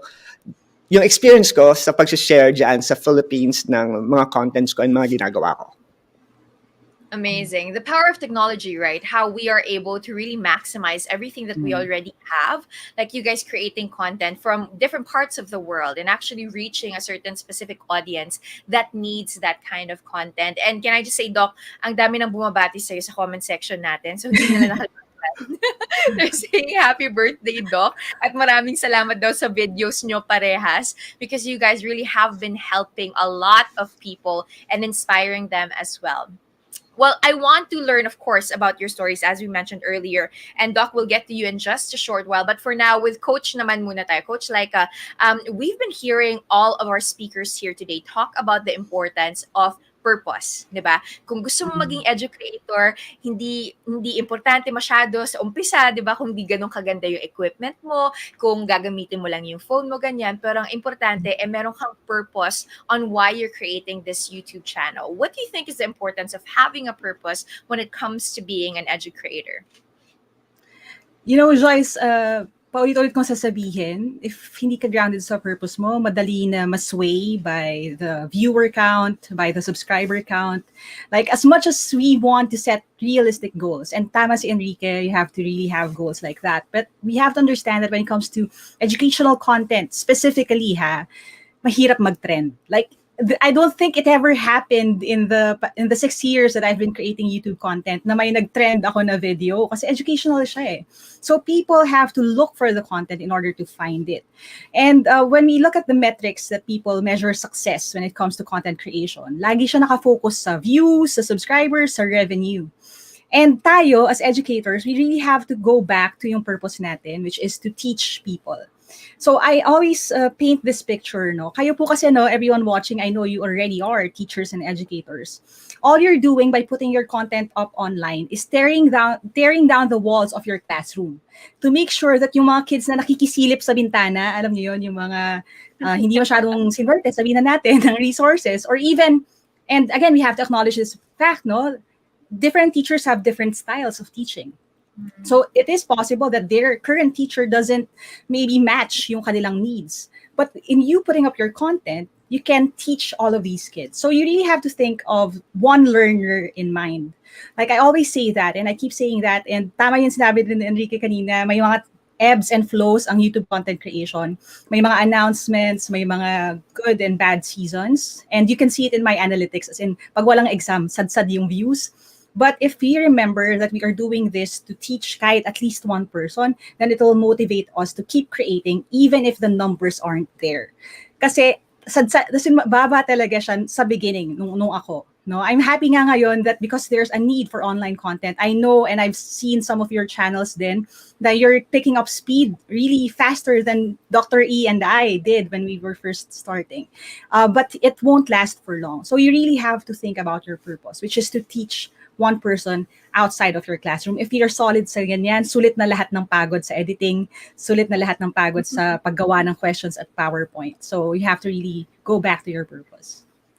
Awesome. Be goal-oriented, because if not, it's going to be such a bumpy ride, I guess. At the very beginning, diba? It always is a bumpy ride because you're learning along the way, you're creating your community, you're new to this platform, diba? So if you remember your purpose, it's something that really grounds you and keeps you going towards the right direction. Thanks for that, Coach. And speaking of ebbs and flows, let's talk about the challenges naman.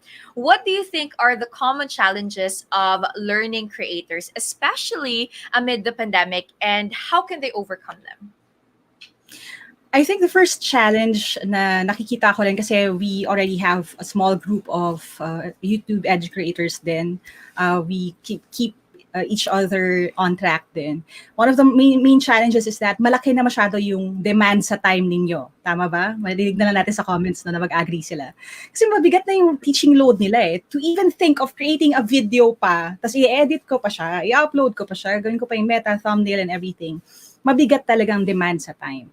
So, ang lagi ko naman sinasabi sa teachers would be, what if you present your lessons kapag nasa loob kayo ng mismong mga Google Classrooms ninyo, in a way na pwede mo na siyang i-can, as in i-cut nyo na lang yung end-to-end, tapos yun na rin yung mismo yung i-upload ninyo. Pwede rin naman. Like, there are certain workarounds to that. Pero yun yung number one na problema, demand sa time. Siyempre, may mga teachers na mommies, daddies din. So, dagdag pa doon yung responsibility nila sa household. Kaya mahirap talaga hanapan ng time. The other thing would be, I think, iba ang pressure when it comes to educational content creation. Kasi if you're a lifestyle vlogger, you're talking about your opinions. Oh, I like this milk tea, for example, or I like this coffee, or anything like that. Medyo yung load hindi masyadong mabigat kasi it's your opinion, your channel, right? But when we're talking about educational content, you really have to first research, no? Research mong maigi kung tama ba yung sinasabi ko. And when you make mistakes, of course, yung implications then are rather different kesa dun sa sabihin natin regular lifestyle content or entertainment content. So dagdag na emotional toll or mental toll for a lot of teachers. But what I would say would be this, I hope, again, babalik tayo sa sagot kanina, purpose no? If you put up a video and it reaches 100 views, which is entirely possible these days, lalo na if you follow the schedule for MELCs, right? Kasi yun yung talaga yung pinag-aaralan ng mga bata, and the mga modular ang learning, hinahanap talaga nila sa YouTube yung lessons. If you get 139 views, that's not just 139 views. You're basically talking to a huge, di ba, hall kapag nasa college tayo, di ba, of 100 students already. So always think that there are people behind those numbers, and then yung pagod and yung extra sacrifice and putting your face out there for everyone to criticize, pati kulay ng ngipin mo, kulay ng buhok mo or anything, nagiging sulit na siya kasi it's always for the learning. That's right. Awesome.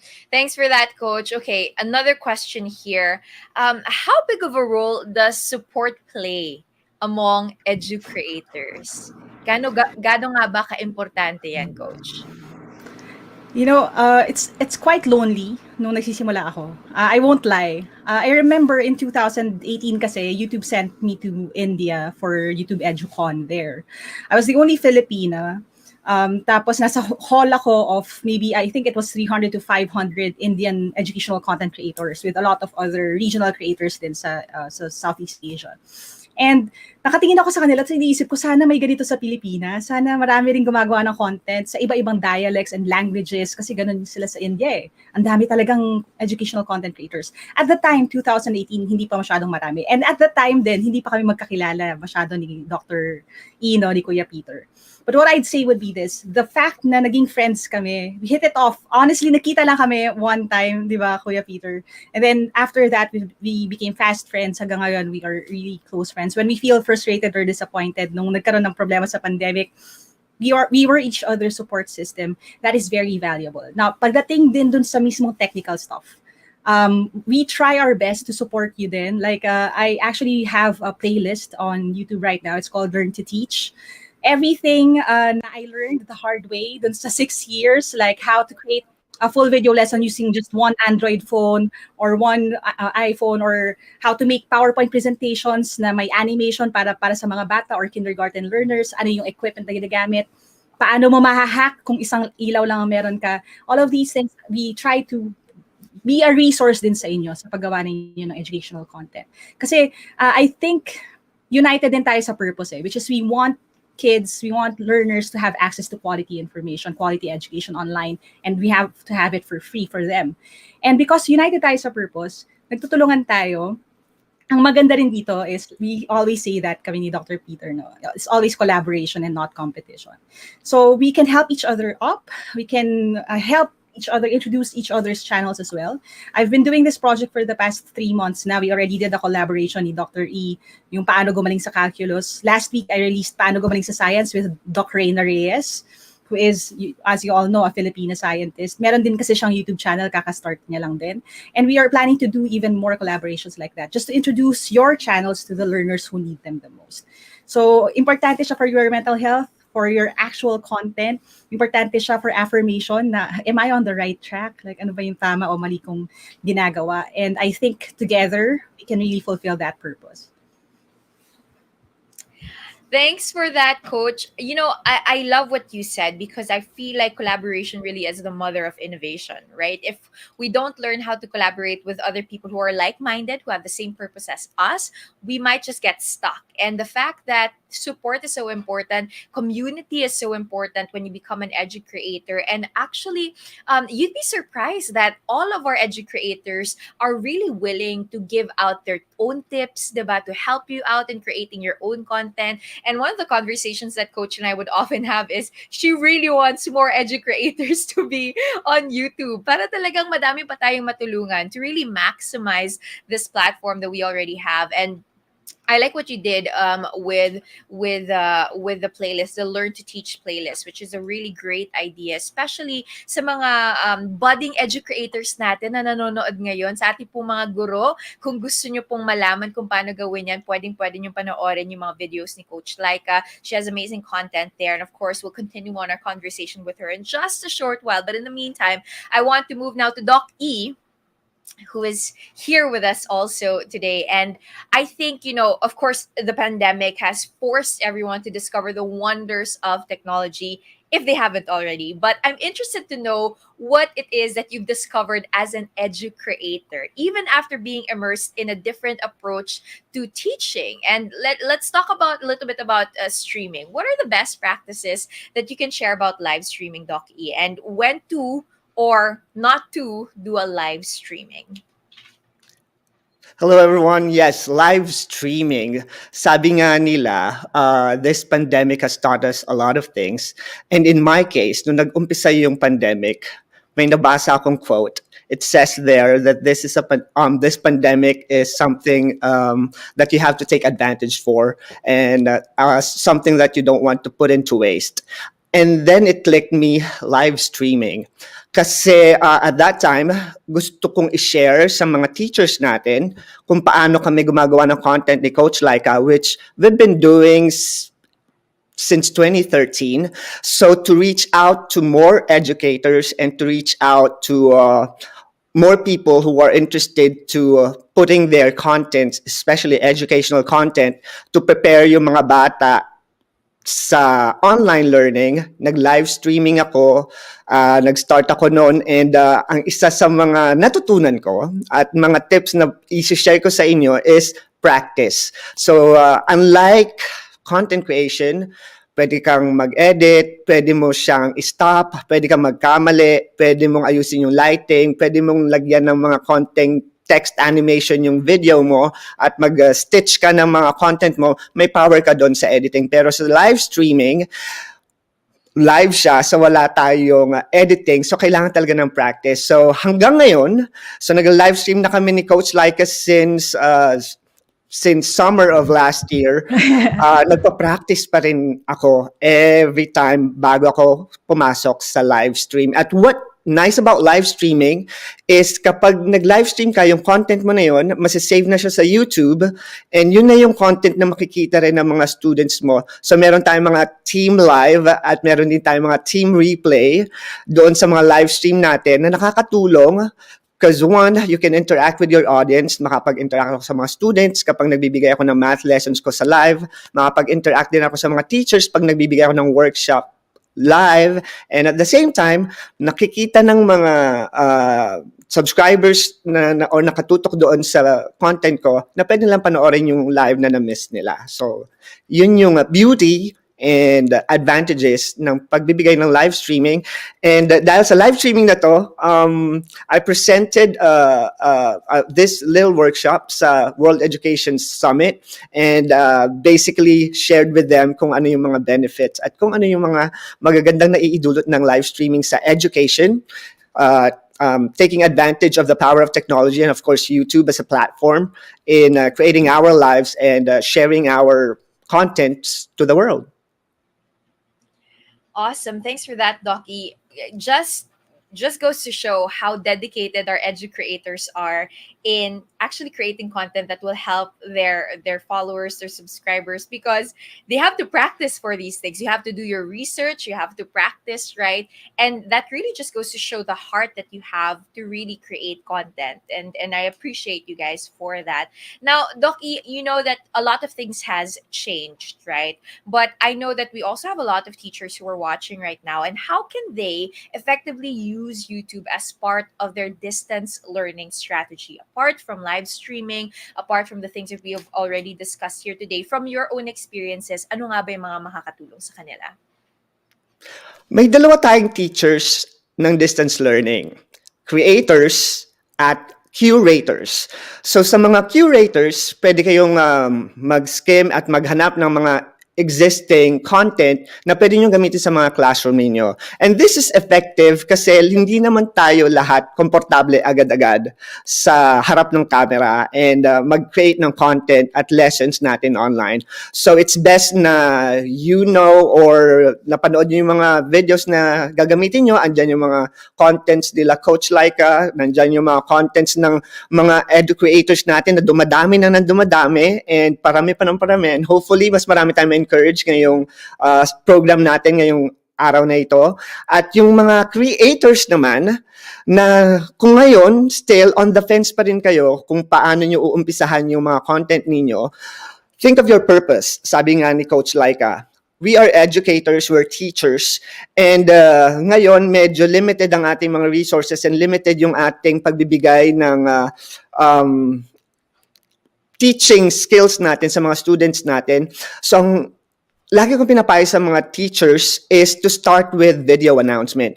And you don't need sophisticated equipment, tulad nga sabi ni Coach, cellphone lang pwede na. So lagi kong ginagawa sa mga students ko ngayon, halimbawa ginagamit nila yung mga contents ko sa Number Bender, pero every week nagbibigay ako sa kanila ng video announcement na 2 minutes. And this is one way na pwede nyo gamitin sa mga teachers natin na nanonood ngayon.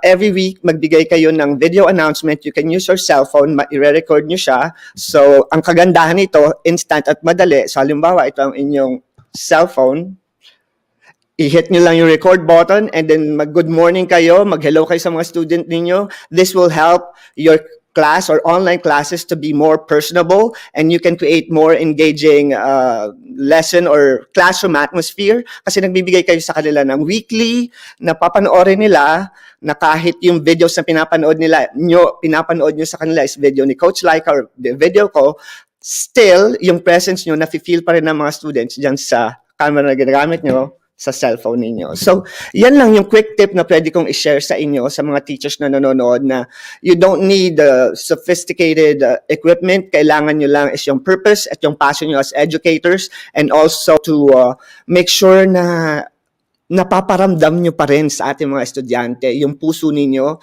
And one way of doing that is using your cellphone. Ayan. Grabe. Nagulat ako dun may cam to bigla si Doc-E. Ibang yung level. Siyempre dapat lagi tayong prepared and ready. Yes. Share natin yan sa mga teachers natin. Meron pa talaga, may demo pa even, di ba? I love that. Thank you, Doc-E. And I think it really is such an encouragement, di ba? Para po sa ating mga guro na nanonood ngayon, if you are overwhelmed, and that's normal to feel that way, overwhelmed by all of the things that we learned here this afternoon, but you have a heart for teaching and for really imparting the knowledge that you have to your students or to your audience, that in itself is enough. And I love that.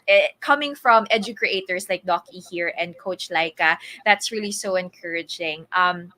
And I love also that here today we talked about how YouTube even has given us a lot of opportunity to learn if you want to be an edu-creator. So let's talk about that now, Doc E. Let's talk about online workshops for teachers. How do you think has YouTube played a vital role in this area?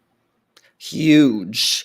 So, bukod sa live streaming na ginagawa na namin ni Coach Laika, and nung nag-start nga yung pandemic, lahat na ng techniques and skills and experiences ko as a distance educator, binigay ko na.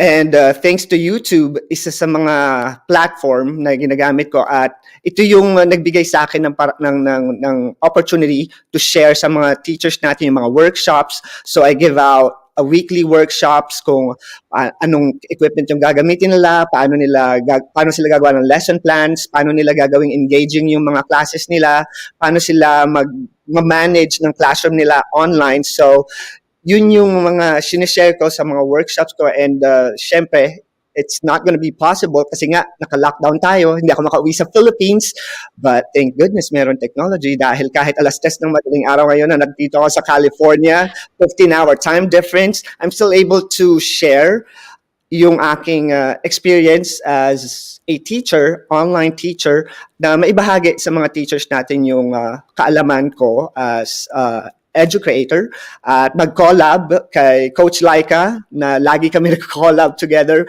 para i-share yung mga tips and best practices namin sa mga teachers natin. And also, sa mga workshop, sabi ko nga technology, napakita ko na yung konting technology ko, document camera, sobrang kailangan at medyo mahal, pero cellphone pa rin yung pwede natin gamitin. So pwede nyo i-record yung mga ginagawa niyo using your phone. Hanap lang kayo ng pwede nyong patungan. So minsan gumagawa ako ng mga DIY. So lalagyan ko lang yan ng ruler, tapos lalagyan ko papatungan ko ng libro para mag-stick na siya, para meron kayong instant na document camera. Kasi what's nice about document camera is, lalo na sa mga math teachers natin or science teacher, pwede natin siyang gamitin to teach math, kasi nga ang mathematics is modeling, and being able to have this power of showing your students kung paano nyo ginagawa yung mga math calculations ninyo, it's really powerful.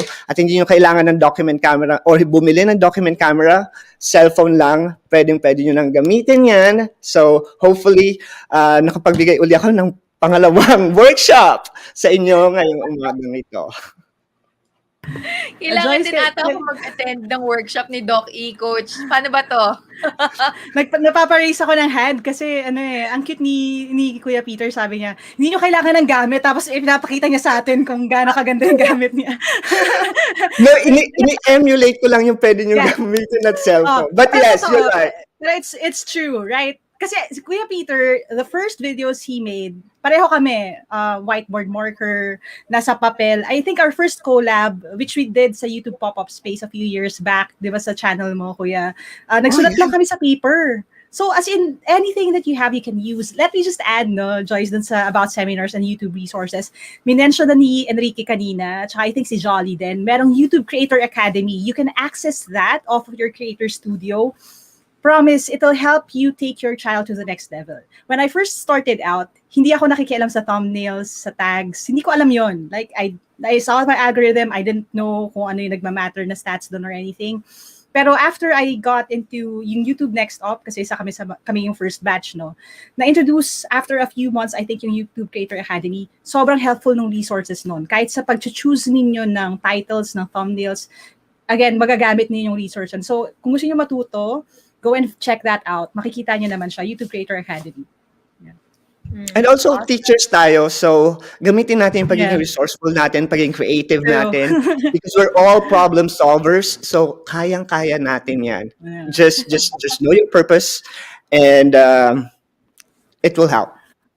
Yeah. Tama. And you know, really looking at the technology that we have here today, 'di ba? Ang dami po talagang available resources for us to use to be able to create our own content, to be able to grow our channel and to maximize the data that's already there.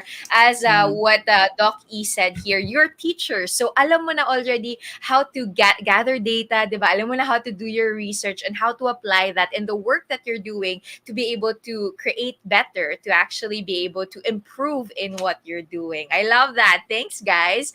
You know, before I ask my last question, I think it's time that we let our audience ask you guys questions. Dahil kanina pa po sila nagko-comment dito. Tignan natin kung meron na tayong mga questions. Yes, this one from Pamela Unco from YouTube. She says, "Hi, Coach Laika and Dr. Peter. Just curious, who are your edu-creator or YouTube idols?" Ayan na. Sino nga ba? Magsabi kayo ng totoo. Ako una number bender, no? Sige, ladies first. Of course, number bender. I look up to you, Kuya Peter, kasi advanced calculus, trigonometry, and things like that. You can go check out his channel. Sa foreign edu-creators, of course, I love the Green Brothers. So if you know the SciShow, Crash Course, si Hank Green, tsaka si John Green, marami silang mga content that I really dream of creating one day. Like, I wish I had the production value na they have and the access to resources that they have. Maybe someday we can get to that point. I also look up to, of course, Khan Academy, no? I think everyone knows Khan Academy. And kung merong mang proof na hindi kailangan ng sobrang high-tech din na setup, it would be Khan Academy. It's just a voice writing yung text, no? So that is also one of my idols. And of course, nakita nyo na kanina, di ba? WooTube, si Eddie Wu. And just as a bit of a side note, no, for the content creators there who are kind of down kasi mababa yung viewership ko. You know, Eddie Wu, who we see is one of the top educational content creators on the platform, usually gets about a couple thousand of views din sa bagong video every week. So if you feel like, oh, my content hindi rin siya nagtatrend, same for all of us, but hey, we're still doing it. So I just want you to be encouraged by that. Yeah. And sa akin naman, of course, si Coach Laika, one of our best edu-creators at inspiration, kaya ako lagi gumagawa ng content. Pero nung nag-uumpisa ako, Patrick MJT, or Patrick MJT, so ang ginagawa niya lang, walang face, marker, na parang, pakita na natin, parang ganito lang, nagsusulat lang siya dito ng solution niya sa mathematics. At doon ako na-inspire kasi how simple yung production niya, but extremely effective. At every time na magtuturo ako ng bagong lessons na hindi ko pa natuturo, pumupunta lang ako sa channel niya, papanoorin ko yung lessons niya, and then yun na yung gagamitin ko the next day. So, yun lang. And of course, Khan Academy, kaya nag-start akong gumawa ng mga content sa mga students ko. But those are the two edu-creators na I would say na naging idols ko nung nag-uumpisa ako dito sa YouTube. Awesome. Thanks for that, you guys. Let's see more questions. This time around from Weena. Aside from analytics, what are other indicators you consider success metrics for your channel or content? Great question. What do you think, guys? Sa akin medyo simple. Sige. Okay, go ahead. Go ahead. Para merong variation. Comment sections. So every time students, teachers, parents are giving me positive comments na nakapasa yung anak nila sa board exams, nakapasa yung anak nila sa UPCAT, or yung nanay tumutulong sa anak nilang magsagot ng algebra habang panonoorin niya muna yung math videos ko, yun yung isa sa mga metrics na ginagamit ko. More than, of course, the analytics kasi yung feedbacks and comments, yung mga experiences ng mga nanonood ng mga content namin, it gives us inspiration, and at the same time nakakahanap kami ng panibagong ways kung ano pang pwede namin ibigay doon sa content namin. Yeah, ako same din, comments, and more than the comments, yung sinabi din ni Dr. Ino, yung life change. Like, we have a lot of really inspiring stories. There is one mommy, for example, si Mommy Pam, ang pangalan niya. Naging classmate niya yung kanyang anak sa senior high school, sabay silang gumraduate.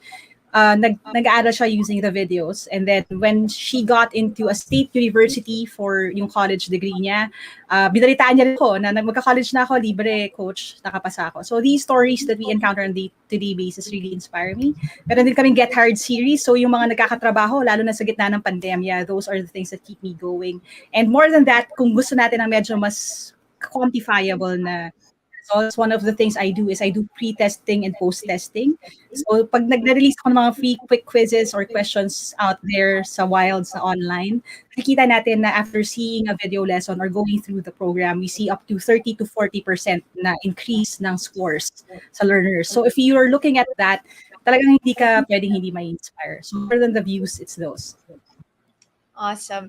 Guys, speaking of already like getting feedback and comments from your viewers, can I just ask you guys on a personal anecdote, what is like one best story that has stuck with you from people who have watched your videos? Because I'm sure you have amazing stories, right? Yung mga katulad nung sinabi ni Coach, like a life-changing stories or nanood sila ng videos nyo, ito yung nangyari sa kanila. Could you share with us just at least one story? Because I'm sure a lot of our teachers would love to hear also.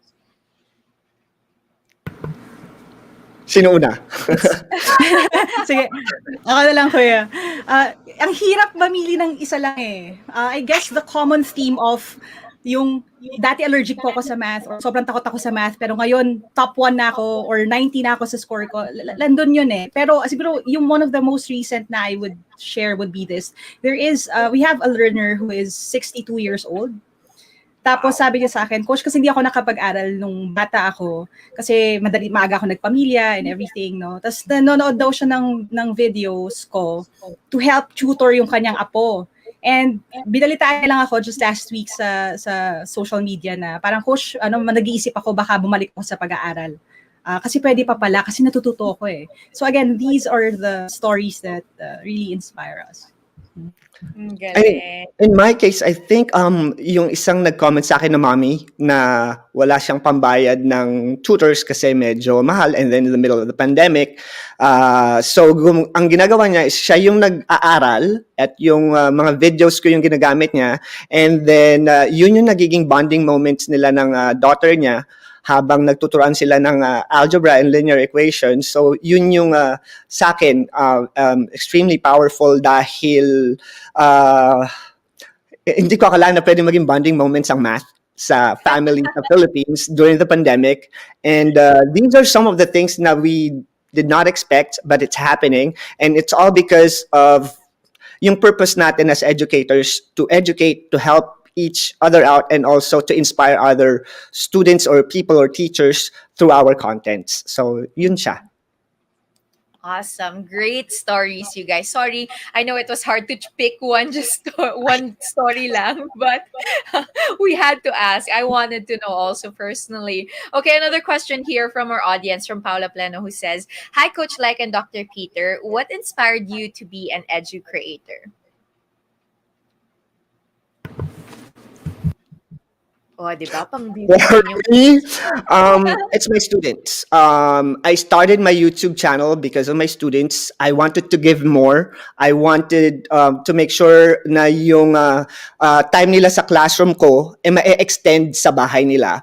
And nung nakikita ko na nagbe-benefit yung mga students ko dito sa Amerika nung mga ginagawa kong content, but hindi ko i-share yung love sa mga Filipino students and create a Filipino version of all my math contents para damay-damay na. And yan ang inspiration ko. Mga students natin sa classroom na nagpupursige at nagtsatsaga para maabot nila yung mga pangarap nila na nag-uumpisa doon sa pag-conquer nila ng fear at anxiety sa mathematics. In my case, medyo mas specific. Like people who are taking tests, who can't afford to pay for review centers, yun yung unang naging inspiration ko. Kasi deserving naman sila ma-promote, deserving naman sila sa scholarships, pero hindi nila nakukuha kasi nga again, hindi pantay-pantay no access to quality education. So, sila talaga yung first people that inspired me. Pero ngayon, I'm more inspired talaga sa mga teachers who are trying to venture into content creation. Tonight, by the way, kasi I saw may nagtanong din kung gaano katagal daw from end to end yung paggawa ng video. Tonight at 8 p.m., papakita ko sa inyo from end to end, from idea, conceptualization, editing, filming, hanggang release. Mamaya, 8 p.m. na lang. Ang galing. Lagari Awesome. si Coach. Oo nga eh. Ang daming schedule ni Coach here today. Buti na lang na napaunlakan mo kami, Coach Laika, ngayong araw na to. But really, I feel like a lot of people are inspired from your stories, and more than that, for your heart of service to want to be able to help your students and even your subscribers who are watching your channels. It's not easy to be an educator, but it definitely is worth it. And before I let you guys go, after hearing about your stories, after hearing about your tips and insights, guys, I want to know, is there any last message or I guess piece of advice that you'd like to give our teachers here who are watching or our learning creators who would want to be content creators as well, and successful in YouTube just like you guys? Don't be pressured kung wala kayong technology, wala kayong equipments na nagagamitin kasi cellphone lang pwede na. Don't be pressured na baka walang manood ng mga contents ninyo kasi one, we are teachers, we're educators. Meron na tayong instant followers, subscribers at mga i-influence at yun yung mga students natin inside the classroom. Focus on them. Focus your content doon sa mga students na manonood at makikinig sa inyo, na matututo sa inyo from your classroom. At lahat ng yan, magkakaroon na kayo ng mga makikisit in doon sa classroom ninyo dahil yung mga contents na ibibigay ninyo is nasa YouTube na. But yun yung pinakamagandang tip na pwede ko ibigay sa mga teachers na nanonood sa atin. Focus on the students that you have right now. At wag kayong masyadong caught up sa subscribers, sa mga haters dahil wala yan. Basta alam niyo yung purpose niyo at yung goal niyo, which is to teach your students. Awesome. Yeah. I-echo ko lang yan. Like, start now, start small, and remember din siguro that perfection is the enemy of completion. So when it comes to putting up your content, even if may mga slip-ups here and there sa pronunciation, which happens din to be sometimes, may mga mistakes tayo here and there, it will never be perfect kasi. Pero ang importante, i-post natin, kahit feeling natin hindi pa ito sobrang ganda when it comes to quality, basta ang importante, yung content, may value, makakatulong sa mga bata, post na rin natin. Tapos i-revamp nyo na lang after years kapag may equipment na kayo, which is what I do. Awesome. Thank you guys so much. Maraming salamat. More than anything, I appreciate you for your willingness to extend all the knowledge that you guys have, to research for your content, to take the time out to edit your content and really create your community. And your heart for service, your heart for teaching is really something that we admire. And of course, a lot of people here have commented on that. They say thank you to all of you, to both of you guys. At sabi nga ni Leslie, ang gagaling ng mga speakers natin, nagiging interesting talaga ang topic. I saw another comment here from a teacher who said na talagang natuto daw siya from this fireside chat that we did because, you know, it's really hearing it from the experiences of our very own educators. Thank you guys for joining us here, Dr. Peter and Coach Thank you, Joy. Nice meeting you. Finally. Nice to meet you. Finally, Nice to hope to meet see you you. soon. Take care. See you soon. And Coach Laika, thank you sa pabati. I really appreciate it. Thank you. See you soon. Bye. See you soon, Coach. Maraming salamat also. Oh my goodness. Wow. What an incredible conversation that we just had from two of our best educators here in the Philippines. I really appreciate those two. And I love that they really focused on the power of teachers, right? Teachers are our modern day heroes. Sa ating pong mga guro na nanonood ngayon, kayo po ang aming mga bayani. Your heart for teaching, your really proclivity for learning, your dedication for learning and for teaching is something that we all appreciate and something that we want to see on YouTube. So hopefully everything that we saw here today, all of the discussions, all of the lessons, all of the insights, the presentations were things that helped you really figure out how you can create your own YouTube channel as well and become an edu creator as well. It indeed was a jam-packed afternoon, but definitely filled with so much useful information and insights. I hope this online training has been helpful to you and have inspired you to finally get started on pursuing content creation as edu-creators. Maraming salamat po muli. We really hope that you enjoyed it. I love all of your comments, you guys. Maraming salamat for sending them in. Thank you also for just great feedback also from Jan Giana, who says, thanks po Coach Laika and Dr. Peter, a fellow teacher here. Sobrang dami kong natutunan, inspired to become an edu-creator. Diba? Si Baby G naman, sabi niya, ang gagaling and inspiring na mga sharings natin for today. Awesome, you guys. And by the way, I'm happy to let you know that there will be a follow-through session, a couple of sessions actually, after today. For those of you who signed up, be sure to watch your email inboxes for details of the upcoming sessions. My goodness, what a great way to spend our afternoon here. We hope you guys enjoyed that and learned so much from all of our speakers here today. Thank you again for joining us, and I look forward to seeing more learning creators on YouTube. Once again, this has been Joyce Pring Trevino, reminding you to always wear your face masks and your face shields, maintain physical distancing, and wash your hands all the time. Guys, keep safe and keep well. I'll see you soon. Bye-bye.